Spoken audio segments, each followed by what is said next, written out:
우와, 저 여자 진짜 예쁘네. 새로운 청소부야. 어이, 아가씨, 이 더러운 곳에서 뭐 하는 거야? 나랑 더 좋은 일 하러 가는 게 어때? 야, 말 걸면 대답은 해야지. 예의가 그게 뭐야? 토니가 윤서에게 다가갔다. 하지만 그는 몰랐다. 자신이 대한민국 최정예 특수부대 출신과 마주하고 있다는 것을, 그리고 곧 자신의 인생이 완전히 뒤바뀔 것이라는 사실을. 여러분은 지금 무엇을 하며 듣고 있나요? 혹시 설거지를 하면서, 아니면 산책을 하면서, 또는 잠들기 전 침대에 누워서 들으시나요? 여러분의 일상이 궁금합니다. 댓글로 알려주시면 더 즐거운 시간이 되실 거예요. 잠시만요. 구독과 좋아요 한 번씩만 꼭 부탁드립니다. 바로 시작하겠습니다. 새벽 4시 인천공항 화물터미널은 형광등 불빛 아래 차갑게 깨어 있었다. 한윤서는 검은 쓰레기 봉투를 끌며 복도를 걸었다. 그녀의 발걸음은 묵직했다.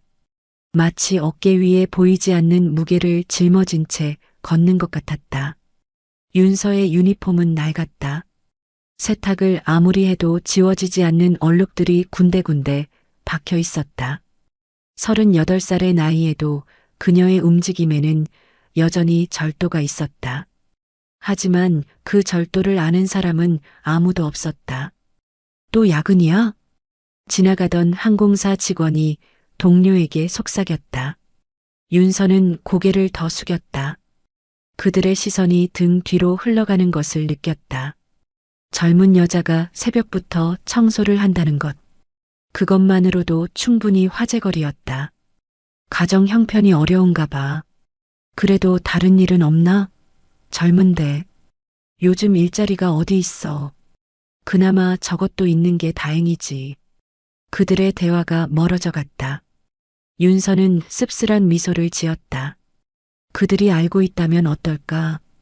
자신이 대한민국에서 가장 정예 부대 중 하나였던 707특임대 출신이라는 것을, 북한 침투 작전부터 대테러 임무까지 수행했던 사람이라는 것을. 하지만 그런 과거는 이제 아무 의미가 없었다. 벌써 전역한 지 7년. 아버지의 사업 실패로 떠안게 된 빚은 그녀를 이곳까지 끌고 왔다. 사회는 여자 군인 출신에게 그리 친절하지 않았다. 특히 특수부대 출신이라고 하면 오히려 경계했다. 라커룸으로 향하는 길, 장옥남의 목소리가 라디오 소리와 함께 들려왔다. 트로트 가수의 구성진 목소리가 지하 통로를 메웠다. 옥남은 낡은 수레 옆에 앉아 보온병에서 차를 따르고 있었다. 61세의 나이에도 그녀의 등은 꼿꼿했다. 30년을 이 자리에서 버텨온 사람만이 가질 수 있는 단단함이었다. 옥남의 얼굴에는 세월의 흔적이 깊게 패여 있었다. 잔주름과 기미, 그리고 오른쪽 관자놀이에 희미하게 남은 상처 자국.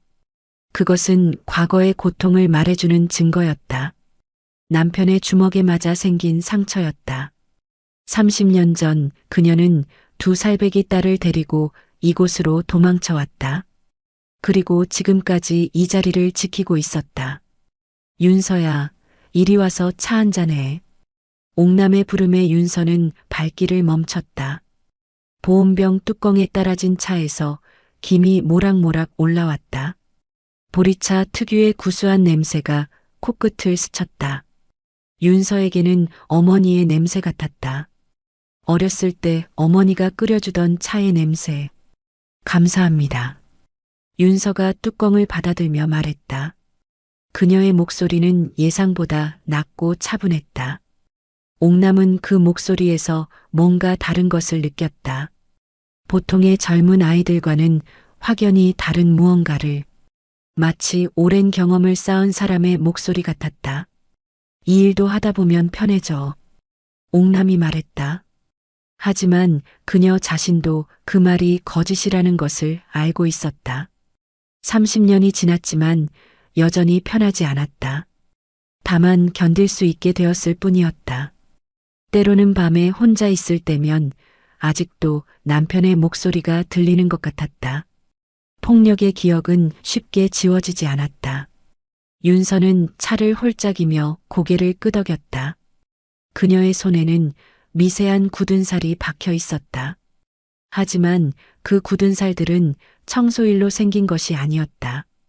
더 거친, 더 위험한 일들로 만들어진 흔적들이었다. 권총의 손잡이를 쥐고 밧줄을 타고 적과 맨손으로 싸우며 생긴 흔적들. 반장님, 응? 여기서 일한 지 얼마나 되셨어요? 너보다 어린 나이에 들어와서 거의 30년 됐지. 옥남의 대답에 윤서는 잠시 말을 잃었다. 30년이라는 시간의 무게가 어떤 것인지 그녀는 짐작조차 할 수 없었다. 힘들지 않으셨어요? 힘들지. 옥남은 솔직하게 대답했다. 근데 뭐 어쩌겠어. 살아야지. 그녀의 말에는 체념이 아닌 오히려 강인함이 묻어났다. 살아남기 위해 선택한 것들에 대한 후회는 없다는 듯한 단호함이었다. 옥남은 윤서를 바라보며 문득 생각했다. 이 아이는 왜 이곳에 왔을까? 무슨 사연이 있을까? 딸이 있어. 옥남이 갑자기 말했다. 예, 내 딸. 지금은 간호사야. 병원에서 일하고 있지. 윤서는 옥남의 얼굴에 스친 자부심을 놓치지 않았다. 자랑스러우시겠어요. 그래. 내가 여기서 버틴 이유야. 옥남의 목소리가 잠시 떨렸다. 딸이 대학 갈 때까지, 취직할 때까지 그 아이가 부끄러워하지 않게 살려고 버텼어. 지금도 부끄러워하지 않으실 거예요. 윤서의 말에 옥남이 고개를 끄덕였다. 그래, 우리가 하는 일이 떳떳하잖아. 누구를 속이는 것도 아니고 성실하게 일하는 거니까. 윤서는 차를 다 마시고 뚜껑을 돌려주었다. 그 순간 복도 저편에서 거친 웃음소리가 들려왔다. 한국어 욕설이 섞인 시끄러운 목소리들이었다. 아, 또 시작이네. 옥남이 얼굴을 찡그렸다. 윤서의 표정도 굳어졌다. 그들이 누구인지, 이곳에서 어떤 행동을 하는지 이미 알고 있었기 때문이었다. 무시해. 괜히 엮이면 복잡해져. 옥남의 경고에 윤서는 고개를 끄덕였다. 하지만 그녀의 손은 무의식적으로 주먹을 쥐고 있었다. 그 주먹에는 오랫동안 잠들어 있던 무언가가 꿈틀거리고 있었다. 박철수가 경비실에서 나와 복도를 순찰하고 있었다. 15년 동안 이 공항을 지켜온 그였지만 요즘 들어 무력감이 깊어져만 갔다. 특히 저 외국인 갱단들이 활개를 치기 시작한 후로는 더욱 그랬다. 철수는 예전에 군에서 헌병으로 복무했다. 정의감이 강했고 옳은 일을 하려는 신념이 있었다. 하지만 현실은 그의 신념을 무력하게 만들었다. 가족을 먹여 살려야 하는 생계의 압박, 그리고 조직 내부의 압력은 그를 침묵하게 만들었다. 철수 씨, 옥남이 그를 불렀다. 아, 옥남 씨. 일찍 오셨네요. 잠이 안 와서요. 나이 들면 새벽잠이 없어진다더니 정말 그런가 봐요. 철수는 웃으며 대답했지만 그의 표정은 어두웠다. 옥남도 그것을 놓치지 않았다. 요즘 걱정이 많으신 것 같은데? 그냥 이런저런 일들이요. 철수는 윤서를 힐끔 보았다. 최근 며칠 동안 그녀 주위에 변화가 일어나고 있다는 것을 느꼈다. 그리고 그 변화가 좋은 쪽은 아니라는 것도. 톤이 일당이 윤서를 주목하기 시작했다는 것을 알고 있었다. 조심하세요. 특히 윤서 씨. 철수가 낮은 목소리로 말했다. 무슨 뜻이에요? 그냥 요즘 분위기가 이상해요. 저 사람들이 뭔가 계획하고 있는 것 같아서. 철수는 지난 몇 일 동안 톤이 일당의 행동을 관찰해왔다. 그들이 윤서에 대해 이야기하는 것을 몇 번 목격했다. 그리고 그 이야기들은 결코 좋은 내용이 아니었다. 윤서가 철수를 바라봤다. 그의 눈에서 진심 어린 걱정을 읽을 수 있었다. 걱정해 주셔서 감사해요. 철수 씨. 별 말씀을요. 우리끼리라도 서로 챙겨야죠. 철수의 말에는 진심이 담겨 있었다. 이 공항에서 일하는 사람들은 모두 같은 처지였다. 사회의 밑바닥에서 묵묵히 일하며 살아가는 사람들. 그들끼리라도 서로를 지켜줘야 했다. 그런데 철수 씨. 윤서가 조심스럽게 물었다. 저 사람들, 정확히 뭘 하는 거예요? 철수의 얼굴이 어두워졌다. 정확히는 모르겠어요. 하지만 좋은 일은 아닌 것 같아요. 신고는 안 하세요? 몇 번 해봤어요. 근데 증거가 없다고. 철수의 목소리가 힘없어졌다. 그리고 윗선에서는 조용히 하라고만 하더라고요. 윤서는 고개를 끄덕였다. 예상했던 대답이었다. 공항 같은 곳에서는 여러 이해관계가 얽혀 있을 것이다. 단순한 신고로는 해결되지 않는 문제들이 있었다. 그 말을 마지막으로 철수는 다시 순찰을 떠났다. 하지만 그의 발걸음은 무거웠다. 자신이 할 수 있는 것이 경고뿐이라는 현실이 그를 괴롭혔다. 윤서는 작업을 시작했다.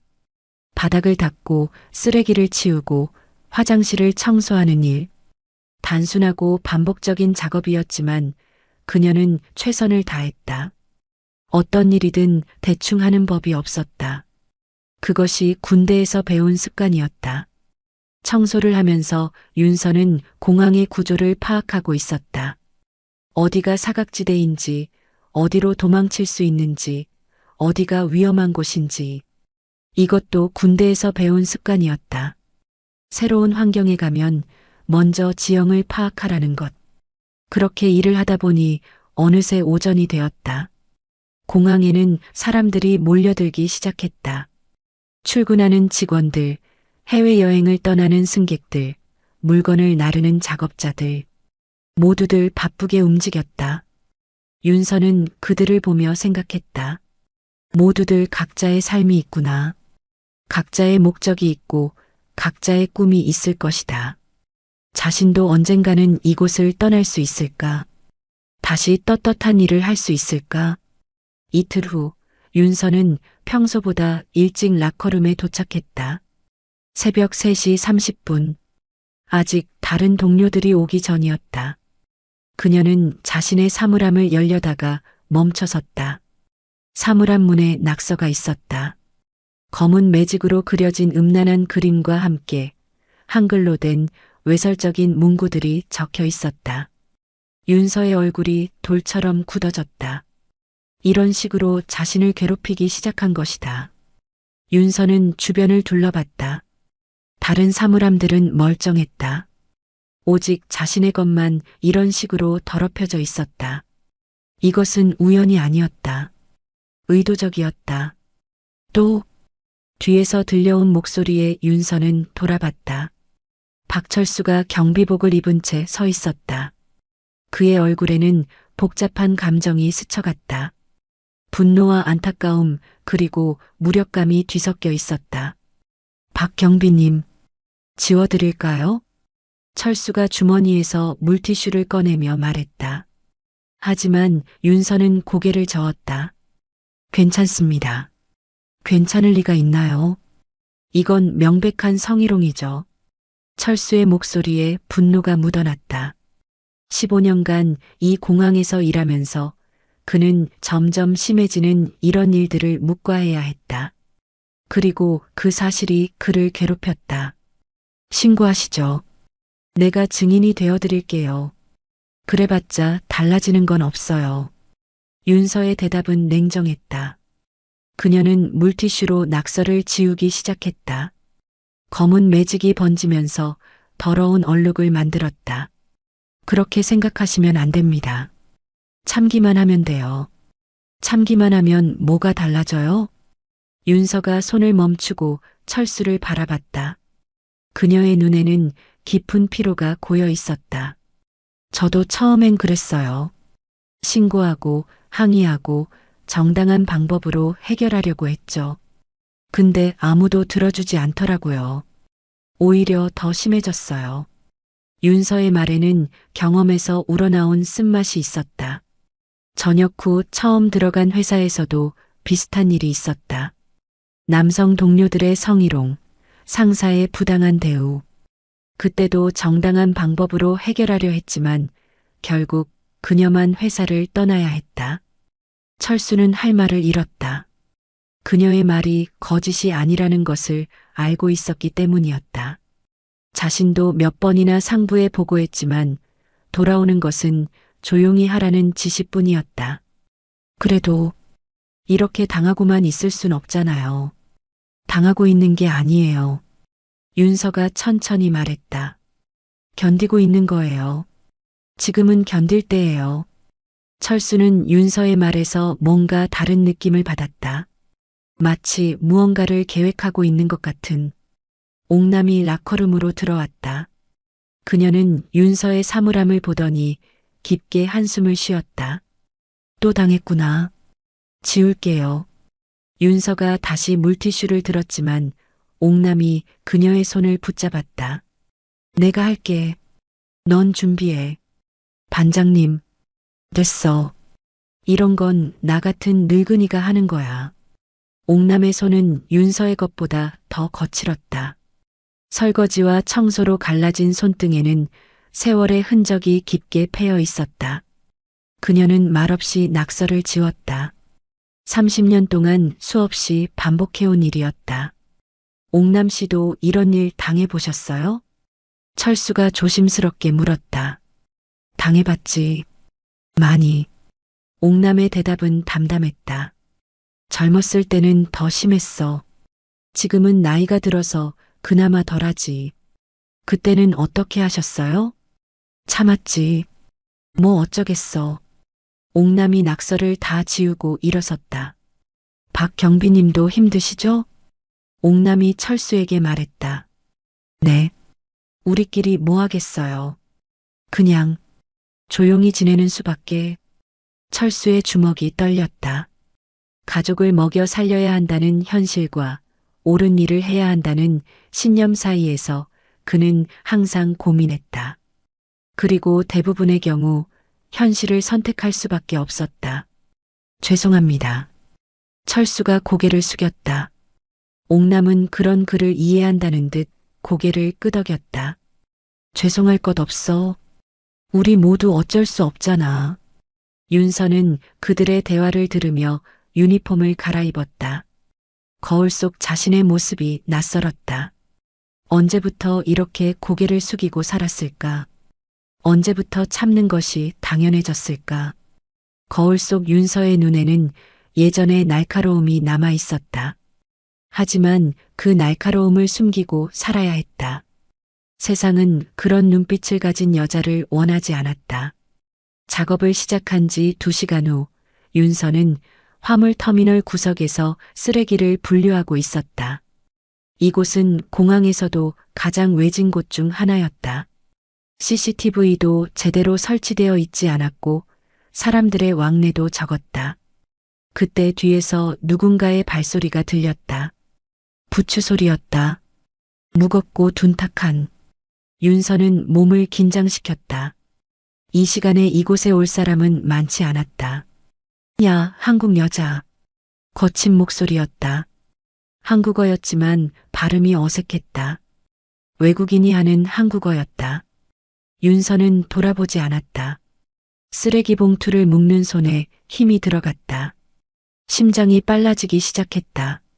하지만 겉으로는 평정을 유지했다. 말 안 들려? 더 가까워지는 발소리. 이제 등 뒤에 바짝 다가왔다. 윤서는 천천히 몸을 돌렸다. 빅톤이었다. 덩치 큰 백인 남성으로 팔에는 문신이 가득했다. 그의 뒤로 2명의 부하가 더 서 있었다. 모두 험악한 인상이었다. 이름이 뭐야? 토니가 웃으며 물었다. 하지만 그 웃음에는 악의가 가득했다. 마치 먹이를 바라보는 맹수의 눈빛이었다. 윤서는 대답하지 않았다. 토니의 얼굴에서 웃음이 사라졌다. 질문했잖아. 토니의 목소리가 차갑게 변했다. 윤서는 잠시 망설이다가 입을 열었다. 윤서요. 윤서. 토니가 그 이름을 천천히 되뇌었다. 예쁜 이름이네. 여기서 매일 일해? 네. 좋아. 그럼 자주 보겠네. 토니가 한 걸음 더 다가왔다. 윤서는 뒤로 물러설 수 없었다. 뒤에는 벽이 있었다. 토니는 이런 상황을 의도적으로 만든 것이다. 우리가 여기서 뭐 하는지 알아? 몰라요. 똑똑한 여자네. 계속 그렇게 해. 토니가 윤서의 어깨를 툭 치며 지나갔다. 그 순간 윤서의 몸에 전율이 흘렀다. 분노도 두려움도 아닌 오래된 본능이 깨어나는 느낌이었다. 707에서 훈련받았던 모든 것들이 순간적으로 되살아났다. 하지만 윤서는 그 본능을 억눌렀다. 아직은 때가 아니었다. 부하들이 따라가며 중국어로 뭔가를 중얼거렸다. 그들의 웃음소리가 복도에 메아리쳤다. 윤서는 그 웃음소리를 기억해 두었다. 언젠가 그 웃음을 멈춰주겠다고 다짐했다. 그들이 완전히 사라진 후 윤서는 쓰레기 봉투를 끌고 다음 구역으로 향했다. 하지만 그녀의 마음속에는 무언가가 요동치고 있었다. 오랫동안 잠들어 있던 전사의 본능이 깨어나고 있었다. 그날 오후 윤서는 혼자 점심을 먹고 있었다. 공항 구내식당 한 구석에서 도시락을 펼쳐놓고 있었다. 집에서 싸온 간단한 도시락이었다. 계란 후라이와 김치, 그리고 밥. 윤서야. 옥남이 다가와 앉았다. 그녀도 비슷한 도시락을 들고 있었다. 혼자 먹지 말고 같이 먹자. 두 사람은 조용히 식사를 했다. 주변에는 다른 공항 직원들이 웅성거리며 점심을 먹고 있었다. 하지만 청소원들은 따로 모여 앉았다. 보이지 않는 계급의 벽이 있었다. 윤서야. 네. 오늘 아침 일. 괜찮아? 옥남이 걱정스럽게 물었다. 윤서는 젓가락을 멈추고 옥남을 바라봤다. 괜찮아요. 괜찮을 리가 있나? 저런 일이 어디 괜찮아. 옥남의 목소리에 분노가 섞여 있었다. 반장님도 그런 일 많이 당하셨죠? 당했지. 하지만 그렇다고 해서 괜찮은 건 아니야. 옥남이 젓가락을 내려놓았다. 너는 달라. 다른 애들과는 달라. 뭐가요? 눈빛이 달라. 포기하지 않는 눈빛이야. 윤서는 옥남의 말에 놀랐다. 자신이 숨기려고 노력했던 것을 이 나이 많은 여자가 알아본 것이다. 그냥 성격이 그래요. 성격이 아니야. 뭔가 다른 게 있어.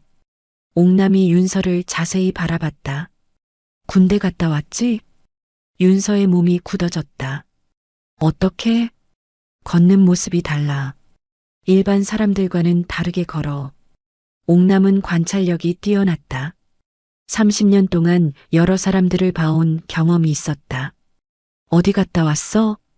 그냥 일반 군대요. 윤서는 거짓말을 했다. 아직 진실을 말할 때가 아니었다. 일반 군대에서는 그런 걸음걸이 안 나와. 옥남이 단호하게 말했다. 특수부대지? 윤서는 더 이상 부인할 수 없었다. 옥남의 눈이 너무 예리했다. 네. 역시. 옥남이 고개를 끄덕였다. 그럼 왜 여기 있어? 다른 일 할 수 있잖아. 복잡한 사정이 있어요. 사정이야 누구한테나 있지. 하지만 내 경우는 좀 다른 것 같은데. 윤서는 잠시 망설이다가 입을 열었다. 가족 빚이 있어요. 아버지 사업이 망해서.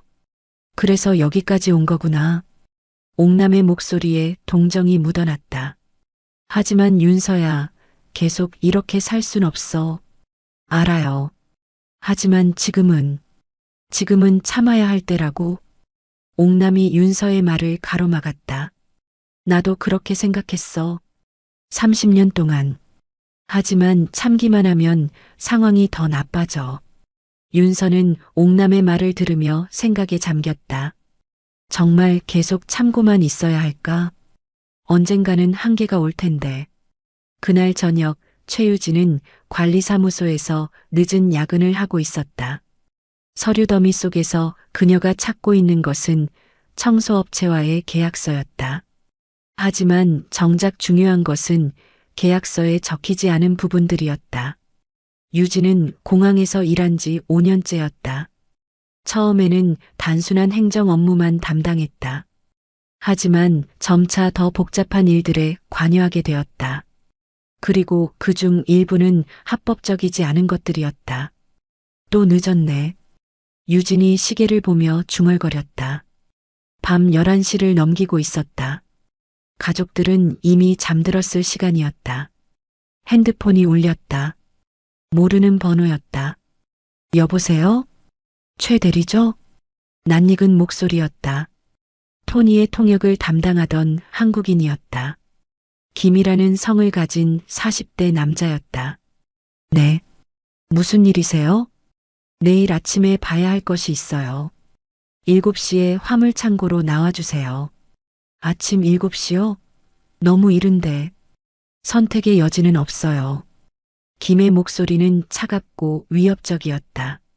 그리고 최 대리, 요즘 너무 많은 걸 알려고 하는 것 같은데. 조심하세요. 전화가 끊어졌다. 유진은 핸드폰을 내려다보며 한숨을 쉬었다. 이런 식으로 끌려다니는 것이 벌써 6개월째였다. 처음에는 단순한 서류 정리라고 생각했다. 하지만 점점 더 깊은 곳으로 빨려 들어가고 있었다. 유진은 서랍에서 작은 녹음기를 꺼냈다. 한 달 전부터 몰래 구입해둔 것이었다. 아직 한 번도 사용하지 않았지만 언젠가는 필요할 것이라는 예감이 있었다. 내일은 용기를 내보자. 그녀는 책상 서랍 깊숙한 곳에서 또 다른 물건을 꺼냈다. USB였다. 지난 몇 달 동안 몰래 복사해둔 서류들이 들어 있었다. 토니 일당과 관련된 모든 자료들. 언젠가는 이것들이 증거가 될 것이라고 생각했다. 유진은 USB를 가방에 넣었다. 그리고 녹음기도 함께. 내일은 결정적인 하루가 될 것 같았다. 일주일 후 상황은 더욱 악화되었다. 토니 일당은 매일 윤서가 있는 구역에 나타났다. 처음에는 그저 지나가면서 시선을 보내는 정도였지만 점차 노골적으로 변했다. 사물함 낙서는 이제 매일 반복되었다. 지워도 다시 나타났다. 그림은 점점 더 음란해졌고 문구는 점점 더 위협적이 되었다. 죽여버린다. 조심해라. 내가 어디 사는지 안다. 이런 문구들이 매일 새롭게 적혀 있었다. 윤서는 매번 조용히 지웠다. 하지만 그녀의 인내심은 한계에 다다르고 있었다. 윤서야, 오늘은 일찍 끝내자. 옥남이 걱정스러운 표정으로 말했다. 윤서가 요즘 더 조용해진 것을 눈치챘기 때문이었다. 괜찮아요. 맨날 괜찮다고 하냐? 얼굴이 하얗게 질려가지고. 옥남의 말에 윤서는 미소를 지어 보였다. 하지만 그 미소는 억지스러웠다. 정말 괜찮아요. 익숙해졌어요. 익숙해지면 안 되는 거야, 그런 건. 옥남이 윤서의 손을 잡았다. 윤서야, 이대로는 안 돼. 뭔가 해야 해. 뭘 할 수 있겠어요? 윤서의 목소리에 피로가 묻어났다. 우리가 뭘 할 수 있겠어요? 그냥 견디는 수밖에. 견딜 수 있는 한계가 있어. 옥남의 말에 윤서는 고개를 들었다. 한계를 넘으면 어떻게 되는 거예요? 폭발하지. 옥남의 대답은 간단했다. 그리고 그때는 모든 게 바뀌어. 그때 복도 끝에서 비명소리가 들렸다. 두 사람은 동시에 고개를 돌렸다. 도와주세요. 마리아의 목소리였다. 필리핀에서 온 35살의 청소원으로 윤서보다 먼저 이곳에서 일하기 시작한 동료였다. 온순하고 성실한 성격으로 모든 사람들에게 사랑받는 동료였다. 윤서와 옥남은 소리가 난 쪽으로 달려갔다. 창고 앞에서 마리아가 토니 일당에게 둘러싸여 있었다. 그녀의 유니폼은 찢어져 있었고 얼굴에는 눈물이 흘러내리고 있었다. 놔주세요. 제발. 마리아가 한국어로 소리쳤다. 하지만 토니는 오히려 웃으며 그녀의 팔을 더 세게 잡았다. 어디 가려고 그래? 토니의 목소리에는 잔혹함이 묻어났다. 집에 가야 해요. 아이들이 기다려요. 마리아의 간절한 목소리에도 토니는 웃기만 했다. 아이들? 그럼 엄마가 어떻게 되는지 보여줘야겠네. 윤서야 안 돼. 옥남이 윤서의 팔을 붙잡았다. 윤서의 몸에서 위험한 기운이 느껴졌기 때문이었다. 하지만 우리가 나서면 더 위험해져. 경비실에 신고하자. 옥남의 말에도 불구하고 윤서는 옥남의 손을 뿌리치고 앞으로 나섰다. 더 이상 지켜볼 수 없었다. 그만하세요. 윤서의 외침에 토니 일당이 돌아봤다. 토니의 얼굴에 짜증이 스쳤다. 아, 윤서네. 여기 오라고 했나? 그 사람을 놔주세요. 윤서의 목소리는 떨리고 있었다. 하지만 분노 때문이 아니라 억압된 감정 때문이었다. 왜 놔줘야 하는데? 토니가 마리아를 더 세게 끌어당겼다. 마리아가 작은 비명을 질렀다. 그 순간 윤서 안에서 무언가가 꿈틀거렸다. 7년 동안 억눌러온 무언가가 깨어나려 했다. 하지만 아직은 아니었다. 아직은 참을 수 있었다. 제발 그만해주세요. 윤서의 목소리에는 간절함이 묻어났다. 토니는 그 간절함을 보며 더욱 만족스러워했다. 제발이라고? 좋아, 그럼 조건이 있어. 뭔데요? 너가 대신 와. 윤서의 몸이 굳어졌다. 옥남이 그녀의 팔을 더 세게 잡았다. 안 돼, 윤서야. 하지만 윤서는 한 걸음 앞으로 나섰다. 알겠어요. 마리아를 놔주면. 윤서야. 옥남의 절규가 복도에 울렸다. 그 순간 멀리서 경비원들의 발소리가 들렸다. 토니는 혀를 차며 마리아를 놓았다. 다음에 보자, 윤서. 토니의 말에는 위협이 담겨 있었다. 그때는 아무도 너를 구해주지 못할 거야. 토니 일당이 사라진 후 마리아는 윤서의 품에서 울음을 터뜨렸다. 고마워요. 정말 고마워요. 윤서는 마리아를 달래며 말했다. 괜찮아요. 이제 괜찮아요. 하지만 그녀의 눈에는 차가운 분노가 서려 있었다. 더 이상 참을 수 있는 한계에 가까워지고 있었다. 철수가 늦게 도착했다. 그는 숨을 몰아쉬며 상황을 파악했다. 무슨 일이에요? 토니 일당이 마리아를 괴롭혔어요. 옥남이 대답했다. 신고해야 합니다. 철수가 단호하게 말했다. 증거가 있어요? 윤서가 물었다. 그게... 철수는 말을 잇지 못했다. 이번에도 증거가 없었다. CCTV 사각지대에서 일어난 일이었다. 결국 우리 말만 있는 거죠. 윤서의 말에 철수는 고개를 떨궜다. 죄송합니다. 철수 씨 잘못이 아니에요. 윤서가 철수를 위로했다. 시스템이 잘못된 거죠. 그날 밤 윤서는 마리아를 집까지 데려다 주었다. 마리아는 원룸촌에 살고 있었다. 좁고 어두운 방이었다. 윤서, 들어와서 차라도 한잔해요. 괜찮아요. 집에 가야 해요. 제발이요. 오늘 일 때문에 혼자 있기가 무서워요. 마리아의 간절한 부탁에 윤서는 결국 들어갔다. 방 안에는 필리핀 가족들의 사진이 걸려 있었다. 두 아이의 사진도 있었다. 아이들이에요? 네. 필리핀에 있어요. 마리아가 사진을 보며 말했다. 여기서 일해서 번 돈을 보내주고 있어요. 보고 싶으시겠어요? 많이요. 하지만 돈을 더 벌어야 해요. 마리아가 차를 끓이며 말했다. 윤서는 가족이 있어요? 어머니가 계세요. 아버지는 돌아가셨어요. 윤서는 거짓말을 했다. 아버지는 살아있지만 사업 실패 후 알코올에 의존하며 살고 있었다. 가족에게는 이미 죽은 사람이나 마찬가지였다. 그럼 어머니를 위해서 일하는 거네요. 비슷해요. 두 사람은 차를 마시며 이야기를 나눴다. 서로의 처지를 이해하는 동지 같은 마음이었다. 윤서, 네. 오늘 일 정말 고마워요. 당연한 일이에요. 당연하지 않아요. 다른 사람들은 못 본 척 했을 거예요. 마리아의 말에 윤서는 아무 대답을 하지 못했다. 윤서는 특별해요. 다른 사람들과 달라요. 저도 똑같아요. 아니에요. 윤서는 강해요. 마리아가 윤서의 손을 잡았다. 저를 구해줘서 고마워요.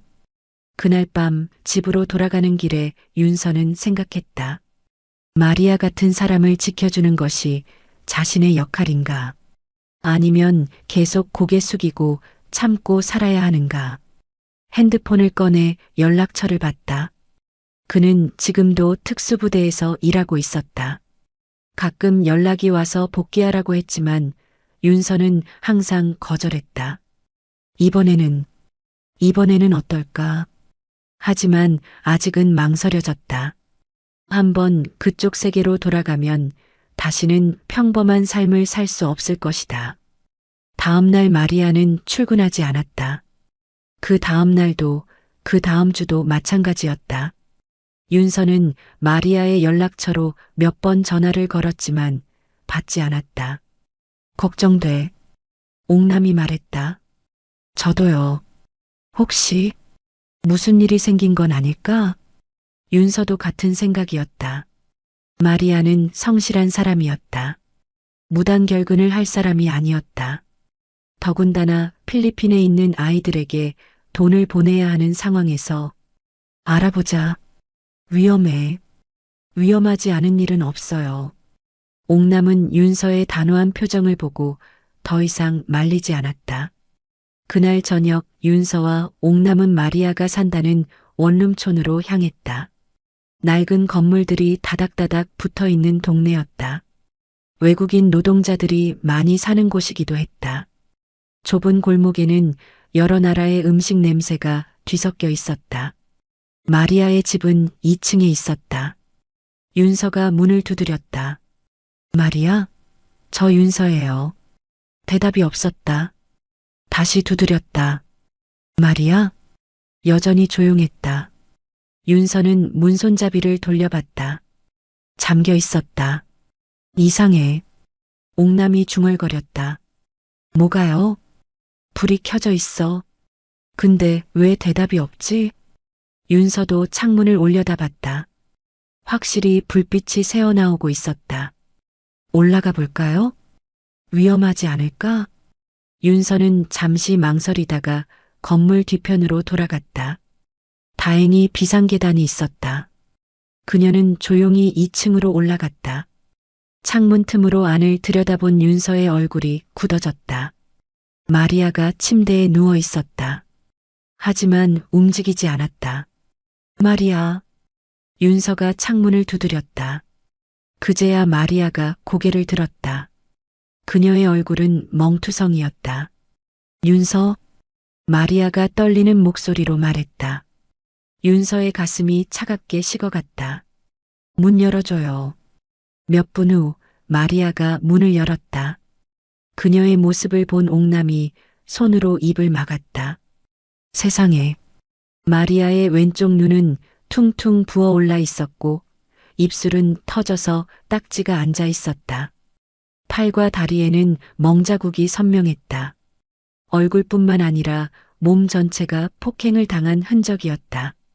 누가 그랬어요? 윤서가 마리아를 부축하며 물었다. 토니 일당이요. 마리아의 목소리는 가늘게 떨렸다. 언제? 이틀 전에요. 집까지 찾아와서. 마리아가 울음을 터뜨렸다. 왜 왜 이런 짓을? 제가 경찰에 신고하려고 했거든요. 윤서의 주먹이 떨렸다. 그녀의 온몸에서 차가운 분노가 번져 올랐다. 어떻게 알았을까요? 모르겠어요. 누군가 알려준 것 같아요. 내부에 첩자가 있다는 뜻이었다. 윤서는 그 가능성을 생각해 봤다. 공항 내부에 누군가가 토니 일당과 손을 잡고 있을 것이다. 병원에 가야 해요. 안 돼요. 돈도 없고, 그리고 토니가 병원에 가면 죽인다고 했어요. 그럼 이대로 있을 건가요? 윤서의 목소리가 떨렸다. 분노 때문이었다. 괜찮아요. 며칠 있으면 나을 거예요. 괜찮지 않아요. 윤서가 소리쳤다. 마리아와 옥남이 놀라서 그녀를 바라봤다. 죄송해요. 소리 질러서. 윤서가 고개를 숙였다. 하지만 그녀의 눈에는 복수의 불꽃이 타오르고 있었다. 윤서야. 옥남이 조심스럽게 말했다. 네. 너 눈빛이 무서워. 윤서는 거울을 보았다.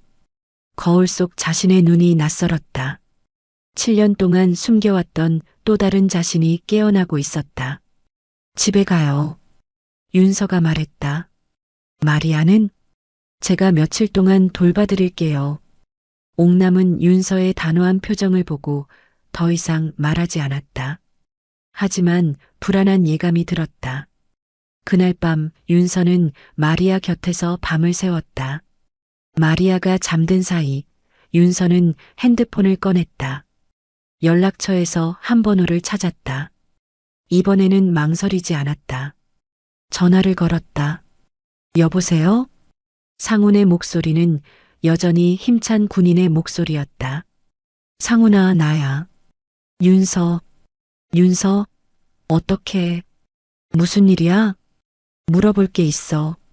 지금도 특수부대에서 가르치는 그 기술들, 몸이 기억하고 있을까? 전화 너머로 침묵이 흘렀다. 윤서야, 무슨 일 있니? 대답만 해줘. 몸은 기억해. 한번 익힌 건 평생 가지. 근데 왜? 윤서는 잠시 망설이다가 말했다. 혹시 복귀할 마음 있으면 언제든 연락하라고 했잖아. 응, 그랬지. 아직도 그 말이 유효해? 물론이지.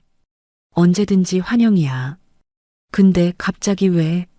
아직은 확실하지 않아. 조금 더 생각해 볼게. 무슨 일인지 말해줘. 도와줄 수 있어. 나중에 꼭 연락할게. 윤서야, 조심해. 뭔가 위험한 일에 휘말린 것 같은데. 고마워. 윤서가 전화를 끊었다. 그녀의 눈에는 결심이 서려 있었다. 마리아가 잠꼬대를 했다. 아니에요. 제발. 아이들은.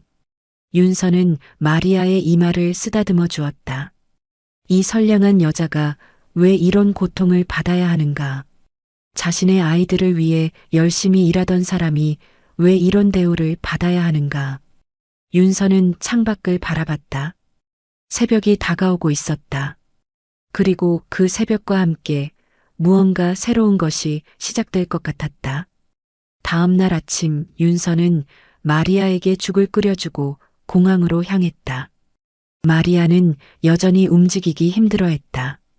윤서, 출근해도 돼요? 괜찮아요.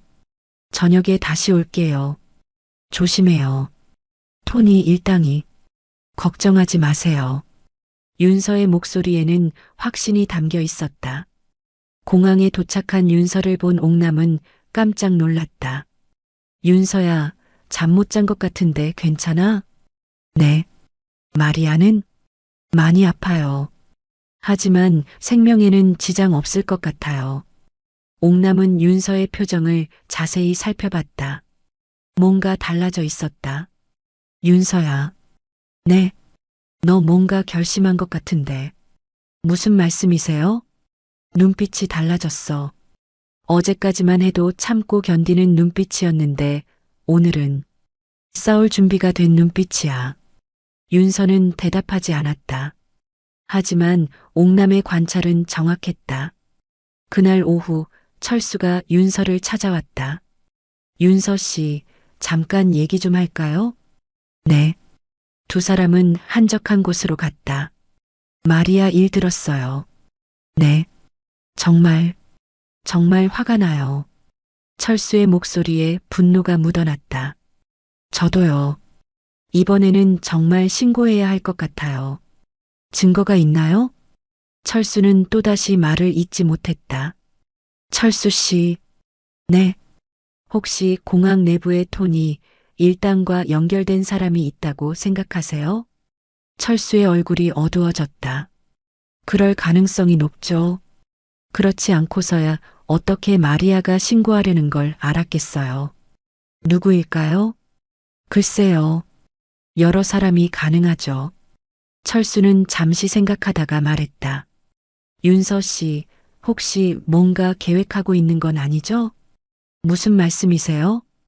그냥 느낌이 그래서요. 윤서는 철수를 바라봤다. 이 사람은 믿을 수 있을 것 같았다. 철수 씨는 어떻게 생각하세요? 이대로 계속 당하고만 있어야 할까요? 그럼 어떻게 해야 하죠? 우리가 뭘 할 수 있겠어요? 방법이 있을 거예요. 방법이? 윤서는 잠시 망설이다가 말했다. 철수 씨, 만약 제가 특별한 능력을 가지고 있다면? 특별한 능력이요? 그들과 맞설 수 있는 능력. 철수는 윤서를 자세히 바라봤다. 설마, 윤서 씨가 정말, 아직은 확실하지 않아요. 하지만 더 이상 당하고만 있을 수는 없을 것 같아요. 철수는 잠시 생각하다가 고개를 끄덕였다. 만약 정말 그런 능력이 있다면, 저도 도울게요. 정말요? 네. 이제 더 이상 참을 수 없어요. 그날 저녁 유진은 약속 장소인 화물창고로 향했다. 가방 안에는 녹음기가 들어 있었다. 그리고 USB도 함께. 창고는 어둡고 조용했다. 몇 개의 컨테이너가 적재되어 있고 천장에 형광등 몇 개만이 희미하게 빛을 내고 있었다. 왔네.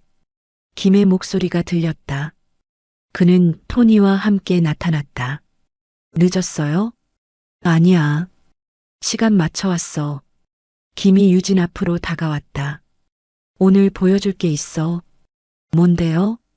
우리 사업이 얼마나 큰 규모인지.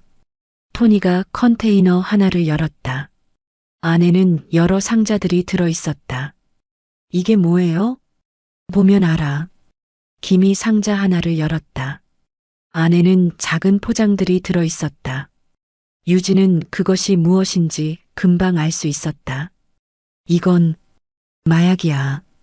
김이 태연하게 말했다. 그리고 이건 빙산의 일각이지. 토니가 다른 컨테이너를 가리켰다. 저기에는 더 큰 게 들어있어. 유진의 손이 떨렸다. 가방 안에 녹음기를 켰다. 왜 이걸 보여주시는 거예요? 내가 알아야 할 것 같아서. 김이 유진 앞으로 바짝 다가왔다. 최 대리, 넌 이제 우리 조직의 핵심 멤버야. 빠져나갈 수 없어. 저는 그냥 서류 정리만.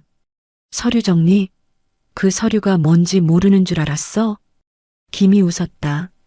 넌 이미 우리 조직의 공범이야. 유진의 얼굴이 창백해졌다. 그리고 혹시 이상한 생각하지 마. 마리아가 어떻게 됐는지 봤잖아. 토니가 끼어들었다. 그 여자는 우리를 배신하려고 했어. 그래서 교육을 시켜준 거지. 교육을? 응. 우리를 배신하면 어떻게 되는지 보여준 거야. 유진은 온몸이 떨렸다. 하지만 녹음기는 계속 돌아가고 있었다. 이제 알겠지? 넌 빠져나갈 수 없어. 김이 유진의 어깨에 손을 올렸다. 하지만 걱정하지 마. 우리랑 계속 일하면 돈도 많이 벌 수 있어. 얼마나요? 유진이 떨리는 목소리로 물었다. 지금까지 받은 돈의 10배는 줄 수 있어. 그렇게 많이요? 우리 조직이 얼마나 큰지 몰랐지? 이 공항뿐만 아니라 다른 곳에도 우리 사람들이 있어. 토니가 자랑스럽게 말했다. 경찰도 공항공사도 우리 사람들이 있지. 이 모든 대화가 녹음기에 담기고 있었다. 유진은 최대한 더 많은 정보를 얻으려고 했다. 그런데 혹시 청소원들 중에도 주의해야 할 사람이 있나요? 왜? 그냥 마리아처럼 신고할 사람이 또 있을까 봐서요. 김이 생각하더니 말했다. 한윤서라는 여자 조심해야 해. 윤서요? 응.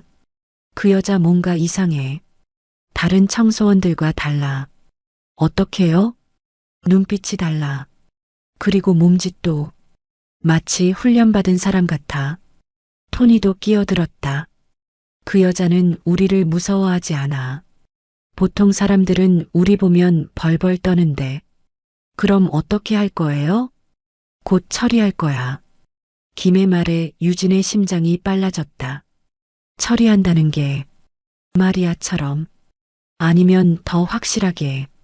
토니가 목을 긋는 신용을 했다. 언제요? 곧. 아마 내일이나 모레쯤. 유진은 더 이상 들을 수 없었다. 윤서에게 알려줘야 했다. 그럼 저는 이만 가보겠습니다. 그리고 기억해. 넌 이제 우리 편이야. 유진이 창고를 나온 후 김과 토니는 계속 이야기를 나눴다. 그 여자 믿을 수 있을까? 아직은 괜찮을 거야. 너무 무서워하고 있어. 하지만 조심해야 해. 혹시 몰라. 그래. 일단 한윤서부터 처리하자. 언제? 내일 밤. 그 여자 집까지 찾아가서. 둘의 대화는 계속됐다. 하지만 유진은 이미 사라진 후였다. 유진은 공항 밖으로 나와 윤서에게 전화를 걸었다. 여보세요? 윤서 씨요? 저 최유진이에요. 유진 씨?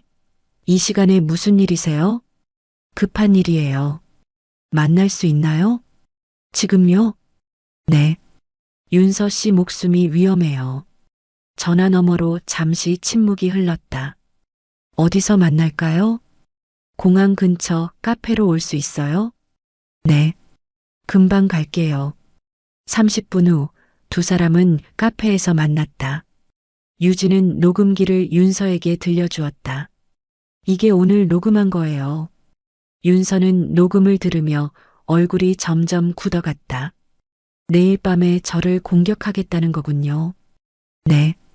그리고 더 심각한 건 공항 내부에 그들과 손을 잡은 사람들이 많다는 거예요. 예상했던 일이에요. 윤서의 담담한 반응에 유진이 놀랐다. 예상하셨어요? 네. 이런 규모의 일이 내부 협력 없이는 불가능해요. 그럼 어떻게 하시겠어요? 윤서는 잠시 생각하다가 말했다. 유진 씨, 이 녹음 파일 복사본 만들 수 있어요? 물론이죠. 그리고 지금까지 모은 자료들도 모두 복사해서 안전한 곳에 보관해 주세요. 알겠어요. 그런데 윤서 씨는 어떻게 하시겠어요? 윤서가 미소를 지었다. 하지만 그 미소는 차가웠다. 저는 제 할 일을 하겠어요. 무슨 말씀이세요? 내일 밤이면 알게 될 거예요.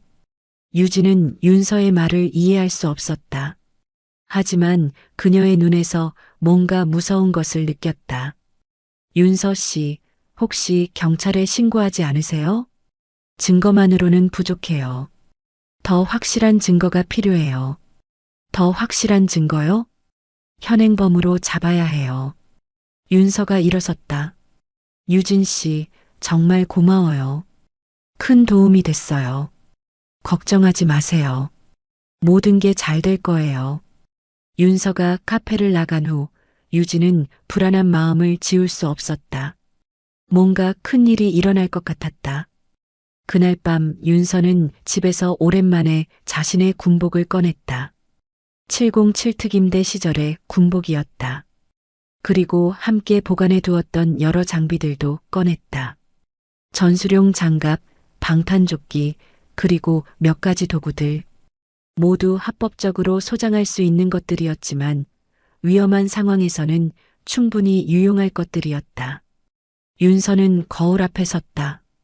군복을 입은 자신의 모습이 낯설면서도 익숙했다. 7년 만에 다시 만나는 한윤서였다. 이제 시작이야. 그녀가 거울 속 자신에게 말했다. 다음 날 윤서는 평소와 다르지 않게 출근했다. 하지만 옥남은 그녀에게서 뭔가 다른 기운을 느꼈다. 윤서야, 오늘 뭔가 달라 보여. 윤서는 잠시 망설이다가 옥남에게 다가갔다. 반장님, 응? 만약 제가 여기를 떠나게 된다면? 갑자기 그런 소리는 왜 해?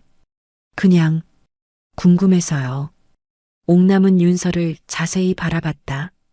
윤서야, 혹시 뭔가 위험한 일에 휘말린 거야? 아니에요. 거짓말하지 마. 나 늙었다고 아무것도 모르는 줄 알아? 윤서는 더 이상 숨길 수 없다고 생각했다. 반장님, 저 사실 특수부대 출신이라고. 어떻게? 이미 알고 있었어. 처음부터. 옥남이 웃었다. 그런 눈빛은 숨길 수 없어. 나도 젊었을 때 그런 눈빛을 가진 사람을 본 적이 있거든. 누구요? 내가 결혼하기 전에 사귀던 사람. 그 사람도 군인이었어. 옥남의 얼굴에 그리움이 스쳤다. 하지만 그 사람은 전쟁에서 돌아오지 못했지. 죄송해요. 괜찮아. 오래된 일이야. 옥남이 윤서의 손을 잡았다. 그런데 윤서야, 내가 뭘 하려는지 모르겠지만 조심해. 네. 그리고 기억해. 넌 혼자가 아니야. 반장님, 나도 이제 도망치지 않을 거야. 내가 보여준 용기 덕분에. 윤서의 눈에 눈물이 맺혔다. 고마워요. 고마워할 것 없어. 우리끼리잖아. 그날 오후 철수가 윤서를 찾아왔다. 윤서 씨, 오늘 밤 조심하세요. 왜요? 톤이 일당이 뭔가 계획하고 있는 것 같아요. 어떻게 아세요? 오늘 아침에 그들이 뭔가 준비하는 걸 봤어요.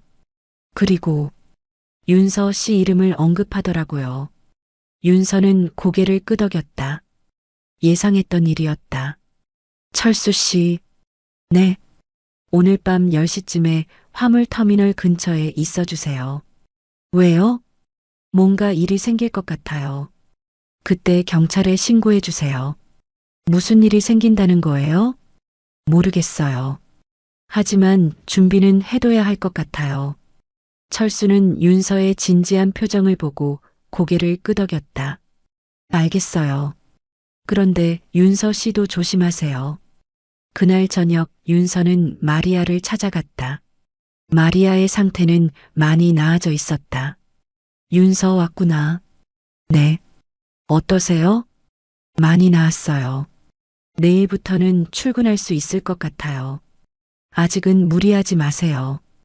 윤서가 마리아 옆에 앉았다. 마리아. 네. 혹시 오늘 밤에 이상한 일이 생기면 경찰에 신고해 주세요.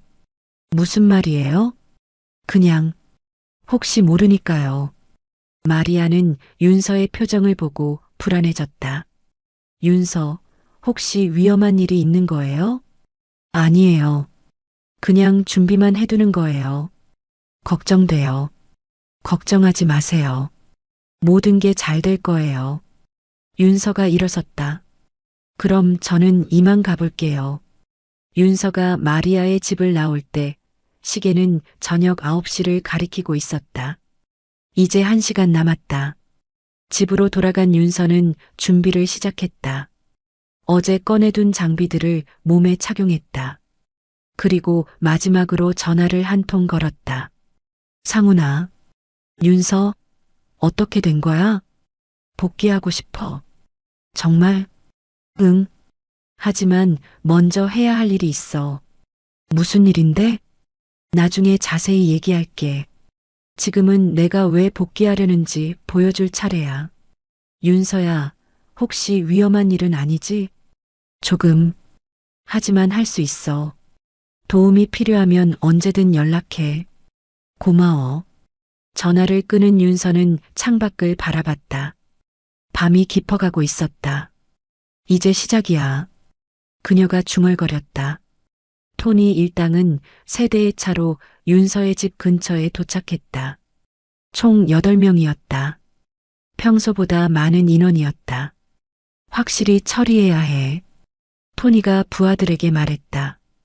그 여자는 위험해. 살려두면 안 돼. 알겠습니다, 보스. 조용히 해. 소리 내지 말고. 부하들이 윤서의 아파트로 향했다. 하지만 그들은 모르고 있었다.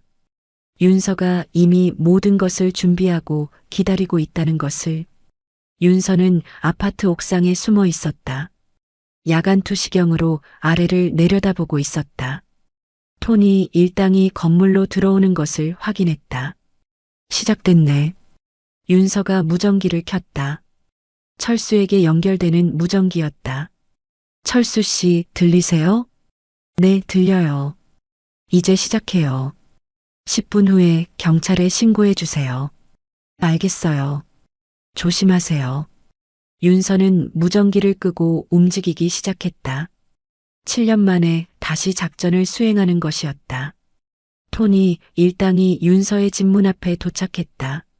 문은 잠겨 있었다. 문 열어. 한 부하가 도구를 꺼내 문을 열기 시작했다. 몇 분 후 문이 열렸다. 조용히 들어가. 토니가 먼저 들어갔다. 집 안은 어두웠다. 아무도 없는 것 같은데? 확인해봐. 부하들이 집 안을 뒤지기 시작했다. 하지만 윤서는 어디에도 없었다. 보스, 없어요. 없다고? 분명히 집에 있을 텐데. 토니가 짜증을 냈다. 다시 찾아봐. 그때였다. 갑자기 전등이 모두 꺼졌다. 집안이 완전히 어둠에 잠겼다. 뭐야? 정전인가? 부하들이 당황하기 시작했다. 토니도 불안해졌다. 손전등 켜. 부하들이 손전등을 켰다. 하지만 그 순간 천장에서 무언가가 떨어졌다. 윤서였다. 그녀는 천장의 점검구를 통해 숨어 있다가 기습 공격을 시작한 것이다. 첫 번째 부하가 쓰러졌다. 윤서의 발차기에 맞아 의식을 잃었다. 두 번째 부하가 돌아보려고 했지만 윤서의 주먹이 그의 턱을 강타했다. 뭐야, 이 여자가. 토니가 소리쳤다. 하지만 어둠 속에서는 윤서의 움직임을 따라갈 수 없었다. 세 번째 부하가 칼을 꺼냈다. 하지만 윤서는 그보다 빨랐다. 그의 손목을 잡고 비틀어 칼을 떨어뜨렸다. 인연이. 네 번째 부하가 뒤에서 덤벼들었다. 윤서는 뒤돌아서며 팔꿈치로 그의 배를 찔렀다. 순식간에 4명이 쓰러졌다. 이제 토니와 3명의 부하만 남았다. 불가능해. 토니가 중얼거렸다. 어둠 속에서 벌어진 일을 믿을 수 없었다. 윤서가 손전등을 하나 집어들어 자신을 비췄다. 그녀는 완전히 다른 모습이었다. 검은 전술복을 입고 장갑을 끼고 마치 전쟁터에서 나온 전사 같았다. 놀랐어? 윤서의 목소리는 차갑고 위협적이었다. 내가 누구인지 이제 알겠어? 토니는 뒤로 물러섰다. 너 뭐야? 한윤서. 대한민국 육군 특수전사령부 707특임대 출신. 윤서가 천천히 다가왔다. 그리고 너희들을 정리하러 온 사람. 토니가 주머니에서 권총을 꺼냈다. 움직이지 마. 하지만 윤서는 멈추지 않았다. 총? 윤서가 비웃었다. 707에서는 총기 무장한 적을 맨손으로 제압하는 법을 배워. 토니가 방아쇠를 당겼다. 하지만 윤서는 이미 그 자리에 없었다. 번개처럼 옆으로 피한 후 벽을 차고 뛰어올라 토니에게 날아들었다. 토니의 손에서 총이 떨어졌다. 윤서의 발차기에 맞아 벽에 부딪혔다. 으악! 나머지 3 부하가 일제히 달려들었다. 하지만 윤서에게는 상대가 되지 않았다. 첫 번째 부하를 어깨 너머로 던져버렸다. 두 번째 부하의 다리를 잡아 넘어뜨렸다. 세 번째 부하는 목을 잡고 벽에 밀어붙였다. 끝났어. 윤서가 토니를 내려다보며 말했다. 이제 누가 사냥당하는지 똑똑히 봤지? 토니가 피를 흘리며 일어나려 했다. 이렇게 될 줄 알았으면 뭘 어떻게 했겠어? 윤서가 토니의 목을 잡고 일으켜 세웠다. 더 많은 사람을 데려왔겠어? 더 좋은 무기를 가져왔겠어? 나 줘. 안 돼. 윤서의 목소리에는 차가운 분노가 담겨 있었다. 마리아에게 한 짓에 대한 대가를 치러야지. 그때 밖에서 사이렌 소리가 들렸다. 경찰이 도착한 것이다. 시간이 됐네.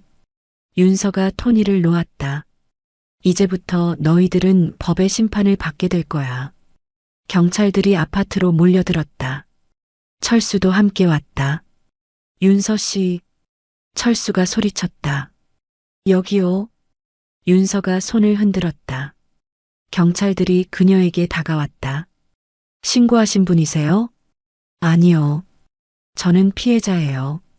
윤서가 쓰러진 토니 일당을 가리켰다. 이 사람들이 저를 공격했어요. 경찰관이 상황을 파악하기 시작했다. 정당방위인가요? 네. 제가 군대에서 배운 기술로 몸을 지켰어요. 군대요? 특수부대 출신입니다. 경찰관의 표정이 달라졌다. 그럼 이해가 되는군요. 토니 일당이 하나씩 체포되기 시작했다. 그들 중 일부는 아직 의식을 잃고 있었다. 증거가 더 있어요. 윤서가 USB를 꺼냈다. 이 안에 그들의 범죄 증거가 들어있어요. 경찰관이 USB를 받았다. 어떻게 구하신 거죠? 도와준 사람이 있어요. 윤서가 유진을 언급했다. 최유진이라는 분이에요.